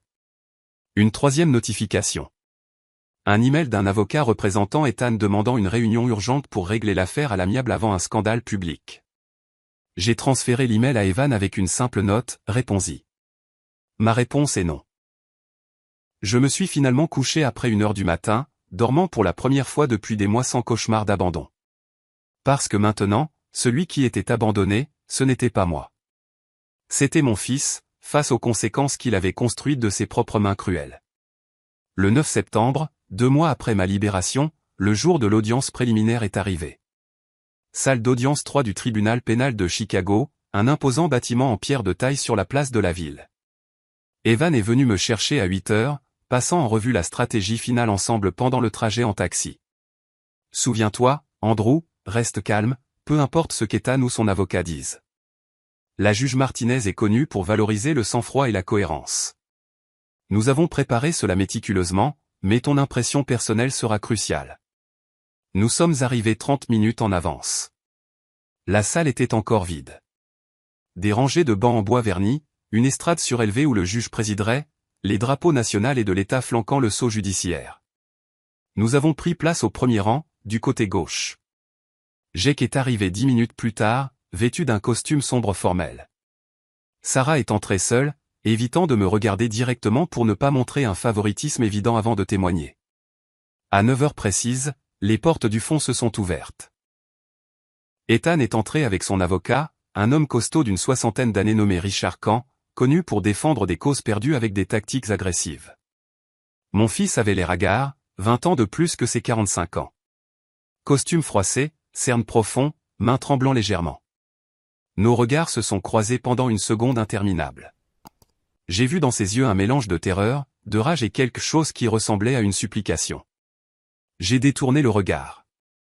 Nathalie n'est pas apparue. Son avocate, une jeune femme nommée Patricia San, a soumis un certificat médical affirmant une dépression nerveuse aiguë qui l'empêchait d'assister. La juge a froncé les sourcils mais a accepté l'absence temporaire. Audience préliminaire dans l'affaire pénale numéro 2024 à 3512. Le peuple contre Ethan Carter et Nathalie Carter. Accusation, institutionnalisation forcée illégale, falsification, fraude, détournement de fonds, corruption et autres. Levez-vous tous. La juge Mercedes Martinez est entrée. Une femme d'une 50aine d'années, cheveux argentés tirés en arrière, lunettes de lecture suspendues à une chaîne en or. Sa réputation était juste mais inflexible. Elle s'est assise, ajustant le microphone. L'accusation peut procéder à la présentation des preuves préliminaires. Le procureur Romero s'est levé, une femme de 40 ans à la présence imposante. Pendant l'heure suivante, elle a présenté le cas systématiquement. Elle a projeté une chronologie complète sur un grand écran. 17 mars, admission forcée. Témoignage de Rose et Linda, les infirmières, témoignant qu'Ethan a décrit une violence et une démence inexistantes. Analyse graphologique des signatures falsifiées. L'enregistrement audio de Nathalie essayant de soudoyer le docteur Ramirez a été diffusé dans la salle à plein volume. Quand la voix de Nathalie a rempli la pièce en disant « 5 000 $ pour le médicamenté plus fort, j'ai besoin qu'il soit confus », j'ai vu Ethan s'enfoncer dans sa chaise. Plusieurs spectateurs dans la galerie publique ont murmuré avec indignation. J'ai qu'à témoigner en premier. Je connais Andrew Carter depuis 43 ans. Nous avons construit le bâtiment municipal d'Austin ensemble en 1982. C'est un homme avec une mémoire photographique, un esprit d'analyse brillant. Quand j'ai découvert qu'il était admis dans ma maison de retraite sous un faux diagnostic de démence, j'ai été horrifié. Pendant 3 mois, j'ai observé son comportement quotidien. Il n'a jamais montré un seul signe de déclin cognitif. Il jouait aux échecs avec moi. Nous discutions de politique internationale. Il résolvait des mots croisés avancés. Son admission était une fraude complète. L'avocat quand a tenté un contre-interrogatoire. N'est-il pas pratique, monsieur Miller, que vous, étant un ami de la prétendue victime, lui ayez fourni une chambre privilégiée et l'ayez aidé à fabriquer cette accusation contre une famille aimante? Jake le regarda avec une froideur tranchante. Ce qui aurait été pratique, conseiller, c'était de signaler immédiatement la fraude aux autorités. Je ne l'ai pas fait parce qu'Andrew m'a convaincu de documenter méthodiquement chaque aspect du complot criminel de son fils. Et grâce à cette patience stratégique, nous avons des preuves irréfutables. Rose et Linda ont témoigné ensuite, corroborant tout. Rose a ajouté un détail dévastateur. Ethan Carter n'a pas appelé une seule fois en 3 mois pour prendre des nouvelles de son père. Pas une seule fois. Il a cessé de payer après la période initiale, comme s'il avait jeté des ordures, s'attendant à ce que quelqu'un d'autre les ramasse. Je travaille avec les personnes âgées depuis 12 ans. J'ai vu de la négligence, mais jamais un abandon aussi calculé. Evan a présenté les dossiers bancaires montrant les tentatives d'accès frauduleux. Vincent Ortega, le directeur de la Bank of America, a témoigné sur les procurations falsifiées et le comportement erratique d'Ethan lorsqu'elles ont été bloquées. C'était au tour de Sarah. Ma petite fille s'est dirigée vers la barre avec une dignité qui m'a rempli de fierté. Elle a juré de dire la vérité, posant sa main sur la Constitution, sa voix ferme. Le procureur Romero l'a guidée doucement. Sarah, expliquez au tribunal votre relation avec l'accusé. Ethan Carter est mon père biologique. Monsieur Andrew Carter est mon grand-père paternel. Et qu'avez-vous observé dans les mois qui ont suivi l'admission de votre grand-père? Sarah a ouvert son journal, lisant d'une voix pleine d'émotions contrôlées. Mes parents vivaient soudainement comme des millionnaires. Voyages internationaux, voitures de luxe, bijoux coûteux. Quand j'ai demandé d'où venait l'argent, papa a dit que l'entreprise était en plein essor. Mais j'ai vérifié les états financiers de l'entreprise qu'il avait laissée dans son bureau. L'entreprise perdait de l'argent, elle n'en gagnait pas. Alors, j'ai commencé à documenter systématiquement. Elle a présenté des photographies, des reçus, des notes. Le total vérifié, 123 000 $ en 4 mois. Cet argent ne provenait pas d'un travail honnête. Il provenait du vol de mon grand-père pendant qu'il était enfermé, croyant être abandonné à la mort. Quand a tenté d'attaquer. Mademoiselle Carter, n'est-il pas vrai que votre grand-père vous a promis un héritage substantiel si vous témoignez contre votre père? Sarah le regarda directement. Mon grand-père m'a offert un soutien inconditionnel parce qu'il l'a toujours fait. Je témoigne contre mon père non pas pour de l'argent, mais parce que j'ai été témoin de ses crimes et que je ne peux pas vivre avec cette complicité silencieuse. Je suis étudiante en psychologie. Je comprends la manipulation, l'abus de pouvoir et la violence financière contre les personnes vulnérables. Mon père a commis tous ces actes. Finalement, on m'a appelé à la barre. J'ai marché lentement, conscient de chaque regard.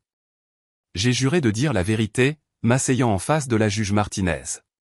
Le procureur Romero a demandé, « Monsieur Carter, décrivez avec vos propres mots les événements du 17 mars 2024. » J'ai pris une profonde inspiration.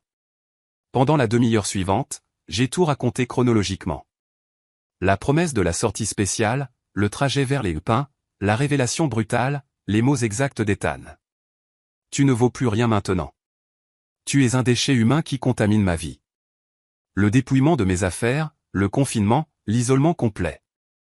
À un moment quelconque, avez-vous demandé ou consenti à cette admission, demanda le procureur. Jamais. C'était un enlèvement prémédité. Mon fils a planifié chaque détail pour se débarrasser de moi pendant qu'il volait mon patrimoine. Quand a tenté de discréditer. Monsieur Carter, n'est-il pas vrai que vous souffriez d'épisodes de confusion, que vous oubliez des choses importantes? Conseiller, j'ai 72 ans. J'oublie parfois où j'ai laissé mes clés.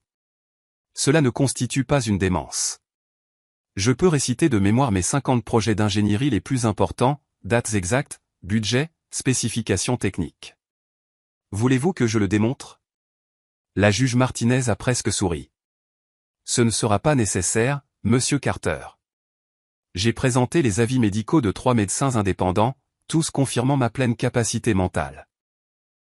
Le docteur Alice Mendoza, mon médecin depuis 18 ans, a témoigné que mes derniers examens cognitifs en février montraient une excellente fonction. Quand Ethan a finalement été appelé à témoigner, son avocat a tenté de le faire garder le silence, invoquant son droit de ne pas s'auto-incriminer. La juge a autorisé le silence, mais a ordonné, l'accusé peut choisir de ne pas témoigner, mais le tribunal prend note de son silence et en tiendra compte lors de l'évaluation des preuves présentées. Ethan s'est levé brièvement, a regardé vers l'endroit où j'étais, et pour la première fois depuis des mois, j'ai vu des larmes couler sur ses joues. Il a ouvert la bouche comme pour vouloir parler, mais quand l'a tiré par le bras, le faisant rasseoir. La juge Martinez a longuement examiné ses notes. Finalement, elle a parlé. Les preuves présentées par l'accusation sont accablantes et cohérentes. De multiples témoignages, de la documentation médico-légale, des enregistrements audio, des analyses d'experts, tout indique un complot criminel systématique pour incapaciter frauduleusement M. Andrew Carter et s'approprier son patrimoine. Compte tenu du poids des preuves, le tribunal ordonne la poursuite du processus pénal. M. Ethan Carter restera en liberté conditionnelle avec interdiction de quitter le pays, obligation de se présenter chaque semaine aux autorités et une ordonnance restrictive absolue de 500 mètres de son père. L'audience de jugement est fixée au 3 novembre. La séance est levée. Le coup de marteau a retenti dans la salle silencieuse. Je suis sorti du palais de justice entouré d'Evan et de Jake. Sarah m'a serré dans ses bras sur les marches. « Tu l'as fait, papy. »« Nous l'avons fait », ai-je corrigé en l'embrassant sur le front. Ethan est sorti quelques minutes plus tard, entouré de photographes. Quelqu'un avait divulgué l'affaire à la presse. Les titres sur les téléphones des journalistes lisaient déjà « Un ingénieur âgé accuse son fils d'institutionnalisation forcée et de vol ». Mon fils m'a cherché du regard à travers la foule. Nos yeux se sont croisés une dernière fois avant que son avocat ne le pousse vers une voiture qui l'attendait. Dans ce regard, j'ai vu quelque chose que je n'attendais pas. Pas de la rage, mais la dévastation absolue d'un homme confronté pour la première fois au monstre qu'il était devenu.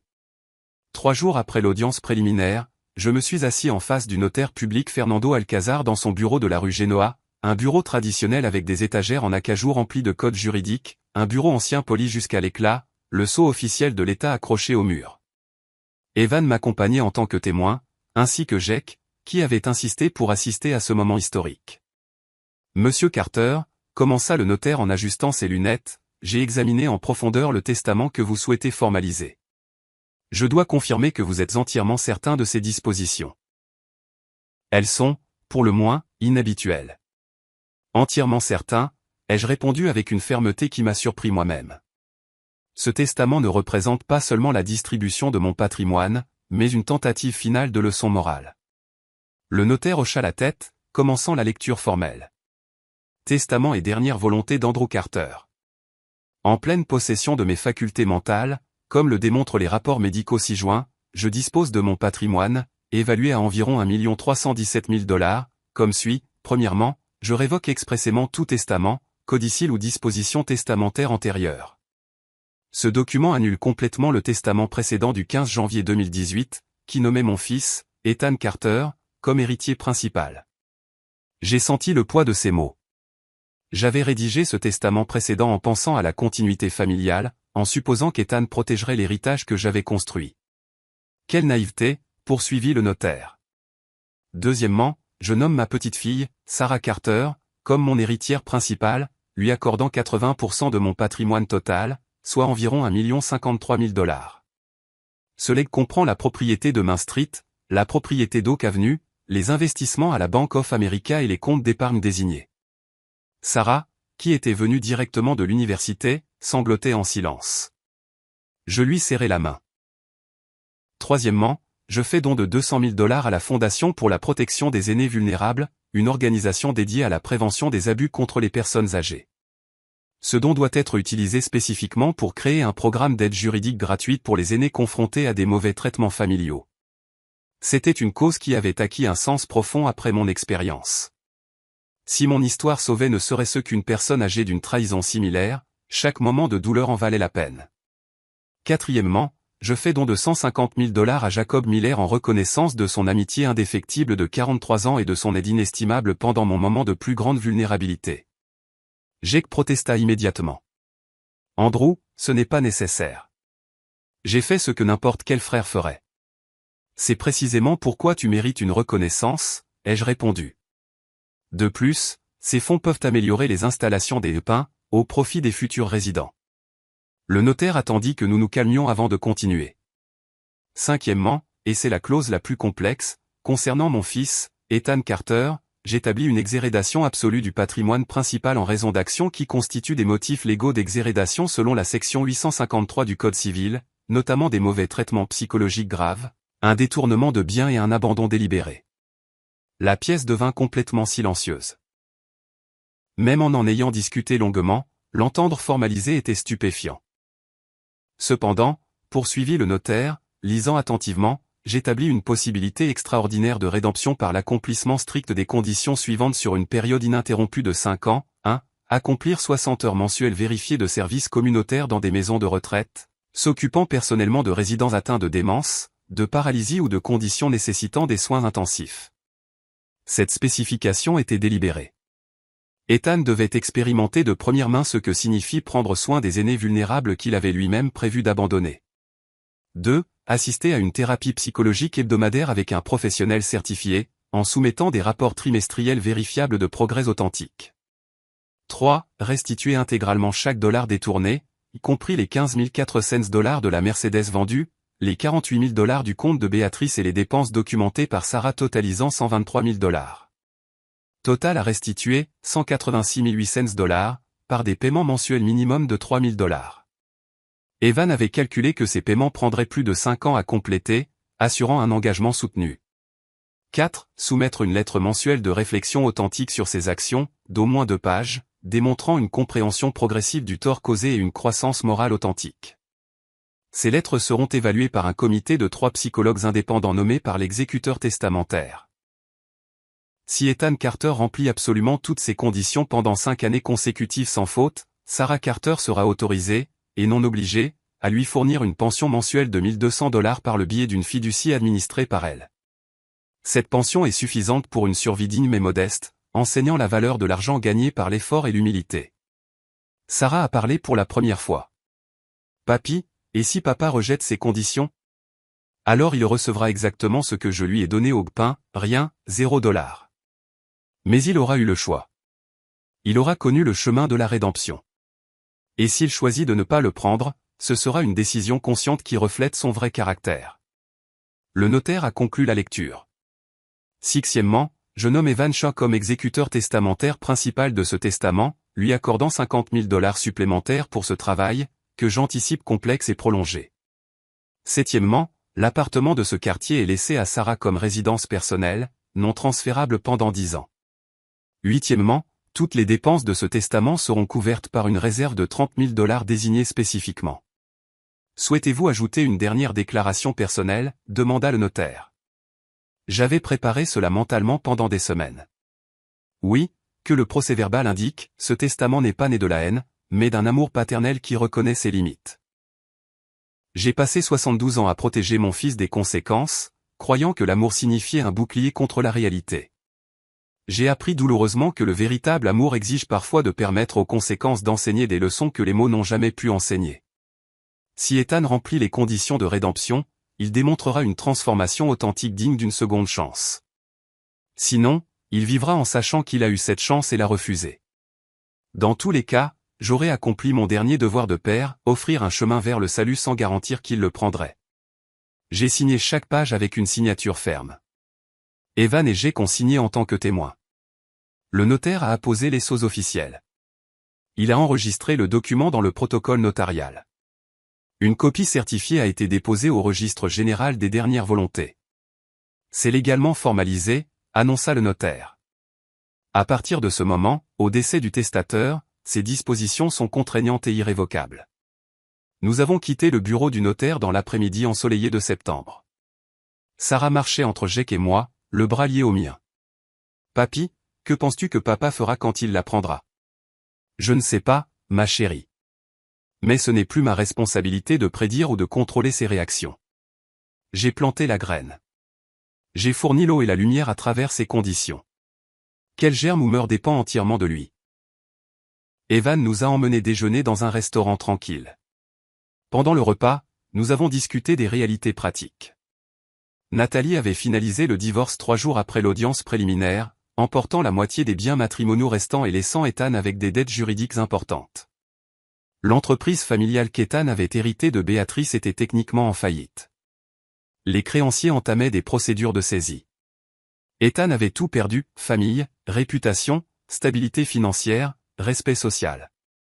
Sarah a rapporté qu'il vivait seul dans un modeste appartement loué dans une banlieue ouvrière, travaillant comme assistant administratif dans un hôpital, gagnant $1 800 par mois. Une chute d'un cadre ostentatoire à un employé de base en 5 mois. Précisément ce qu'il avait besoin d'expérimenter. Le processus pénal se terminera en novembre, a expliqué Evan. Le procureur demande une peine de 5 ans de prison, mais comme vous êtes une victime âgée, une circonstance aggravante pourrait augmenter la peine. Plus probable est 3 années effectives avec 2 conditionnels s'il accepte la culpabilité et évite un procès prolongé. Et le service communautaire du testament peut-il être accompli simultanément avec une peine pénale, demanda Jack. Oui, en fait, un juge pourrait considérer ce service communautaire volontaire comme un facteur atténuant démontrant un remords authentique. Ce serait stratégiquement intelligent pour Ethan de commencer immédiatement avant la sentence. Nous avons fini de déjeuner tard. Sarah est retournée à l'université pour un cours de l'après-midi. Jack est retourné au pain pour une réunion administrative. Evan et moi avons marché lentement dans le parc, profitant du parfait après-midi d'automne. Andrew, tu as construit une brillante architecture juridique, a commenté Evan. Mais l'architecture émotionnelle, comment la gères-tu? Je me suis assis sur un banc face à l'étang. Certains jours, je me réveille en oubliant momentanément ce qui s'est passé, cherchant le téléphone pour appeler Ethan et discuter comme nous le faisions avant. Puis je me souviens et ça fait mal comme une blessure fraîche. D'autres jours, je ressens un soulagement d'avoir enfin agi après des années de négligence éducative. C'est contradictoire, complexe, douloureux, mais nécessaire. Penses-tu qu'il remplira les conditions? Honnêtement, je ne sais pas. Une partie de moi l'espère désespérément. Une autre partie se prépare à une dernière déception. Mais cette incertitude est précisément le but. Il doit choisir. Je ne peux pas forcer une transformation. Je peux seulement créer les conditions qui la rendent possible. Nous sommes restés assis jusqu'à ce que le soleil commence à se coucher, peignant le ciel en orange et rose. La vie continuait, indifférente aux drames humains. Et moi, pour la première fois depuis des décennies, je me sentais en paix avec les décisions que j'avais prises, quel que soit le résultat final.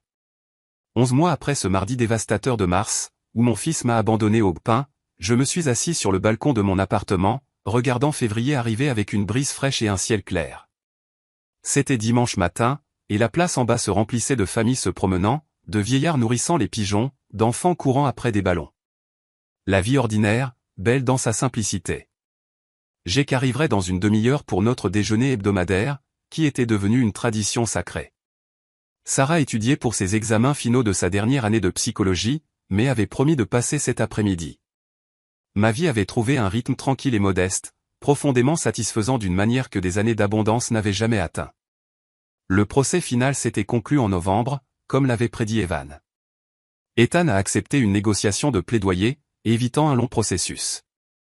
La peine, 3 ans et demi de prison dont 2 avec sursis, ce qui signifie qu'il purgerait 18 mois effectifs s'il maintenait une bonne conduite, plus 500 heures de service communautaire obligatoire dans des institutions gériatriques.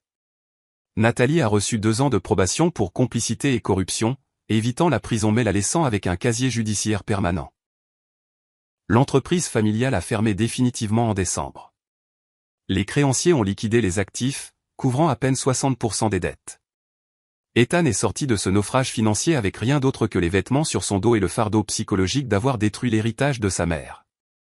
Mais quelque chose d'inattendu s'est produit en janvier que je traitais encore émotionnellement. Sarah m'a appelé un après-midi, la voix pleine d'émotions contenues. « Papy, je dois te dire quelque chose à propos de papa, mais je ne sais pas comment tu vas réagir. » Mon cœur s'est accéléré. « Dis-moi, Sarah, quoi que ce soit. » J'ai commencé à faire du bénévolat à l'hospice Notre-Dame de la Charité dans le cadre de mon stage universitaire. C'est un endroit où les patients atteints d'Alzheimer avancé et de démence sévère reçoivent des soins palliatifs. J'y travaille les mardis et jeudis après-midi. Et papy, j'y ai trouvé papa. J'ai arrêté de respirer un instant. Quoi? Il fait du bénévolat, papy. Pas le service obligatoire de sa peine de justice. Il fait ça dans un autre endroit supervisé. C'est du bénévolat supplémentaire, authentique, que personne ne l'oblige à faire. Je l'ai vu aider un vieil homme de 80 ans à manger lentement, lui essuyant la bouche avec une patience infinie, lui parlant doucement, même si l'homme ne répondait pas de manière cohérente. Il ne m'a pas vu au début. Je l'ai observé pendant 20 minutes avant de m'approcher de lui. Et qu'as-tu dit? Je lui ai demandé ce qu'il faisait là. Papy, il a pleuré. Il a dit qu'il avait besoin de comprendre. Que chaque nuit depuis l'audience, il rêve de toi enfermé au pain, seul, effrayé, abandonné. Que ces images le hantent sans repos. Il a dit que la seule façon de trouver quelque chose qui ressemble à la paix était d'expérimenter de première main ce que signifie prendre soin des aînés vulnérables qu'il avait prévu de jeter. Des larmes coulaient sur mes joues sans permission. Depuis combien de temps fait-il ça? Le coordinateur de l'hospice m'a dit qu'il avait commencé en novembre, juste après la sentence. Il y va 5 jours par semaine, 70 à 80 heures par mois, bien plus que les 60 requises par ton testament. Il le fait sans publicité, sans chercher de crédit. Il se présente simplement, travaille en silence et part. Cette information m'a hanté pendant des semaines. Une partie de moi voulait y croire comme un signe authentique de transformation. Une autre partie restait sceptique, se souvenant des manipulations passées. Était-ce un repentir réel ou une performance calculée pour réclamer éventuellement l'héritage conditionnel? Evan a conseillé la prudence. Andrew, 11 mois n'efface pas 45 ans de schémas comportementaux. Observe, documente, mais ne te fais pas de faux espoirs prématurément. La vraie transformation prend des années à se vérifier. J'ai été plus optimiste. J'ai vu une rédemption authentique chez les gens. Ce n'est pas courant, mais ça arrive. Peut-être que toucher le fond si brutalement a finalement réveillé quelque chose en lui. Sarah me fournissait des rapports mensuels. Ethan a continué son bénévolat sans faute. Il avait commencé une thérapie psychologique hebdomadaire avec un médecin spécialisé dans la réhabilitation des auteurs de maltraitance familiale. Il vivait dans un minuscule appartement de 30 mètres carrés. Il travaillait à son poste administratif sans se plaindre, cuisinait des repas simples, lisait des livres sur la gérontologie le soir. Il a également appris l'existence du testament par son avocat, que Evan a formellement contacté. Sa réaction, selon Sarah, qui l'a vu après, a été un effondrement émotionnel complet.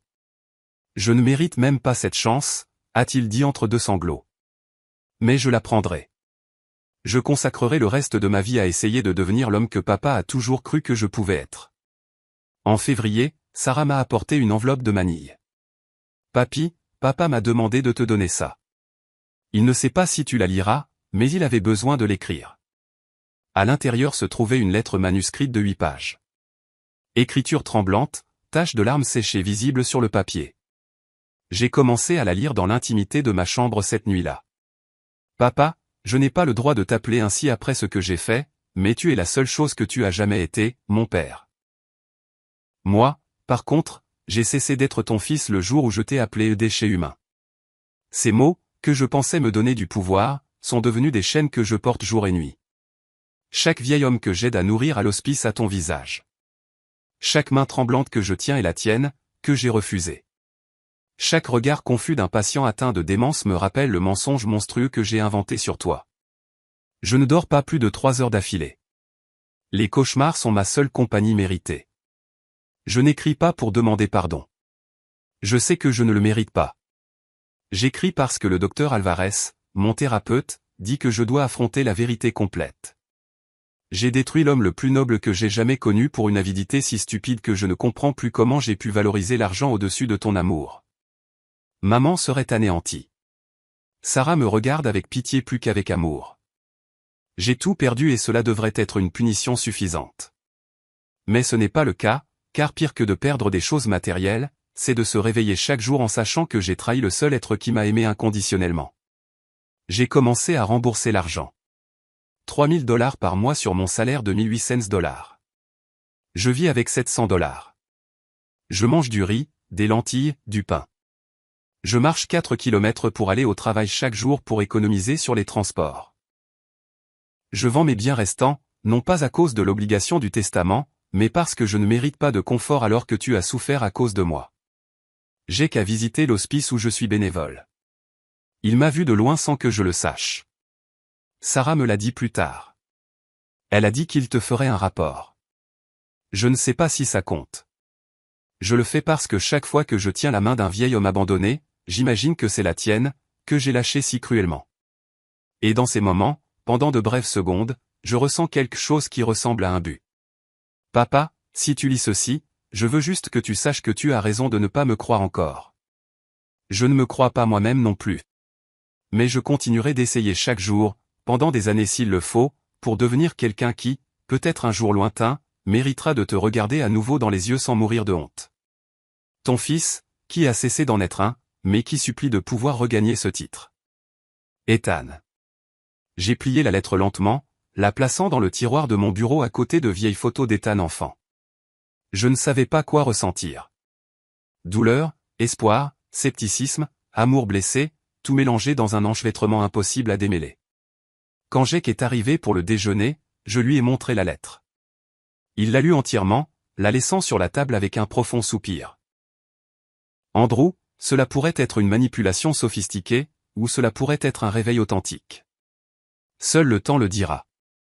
Je sais. Mais Jake, pour la première fois depuis des mois, je ressens quelque chose que je croyais mort.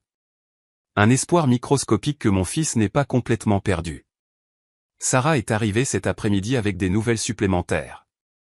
Elle avait longuement parlé avec le docteur Alvarez, le thérapeute d'Ethan, qui, avec la permission de son patient, a partagé sa perspective professionnelle.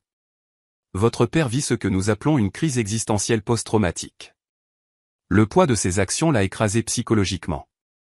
Il est dans un processus douloureux et authentique de déconstruction de son ego et de reconstruction de ses valeurs.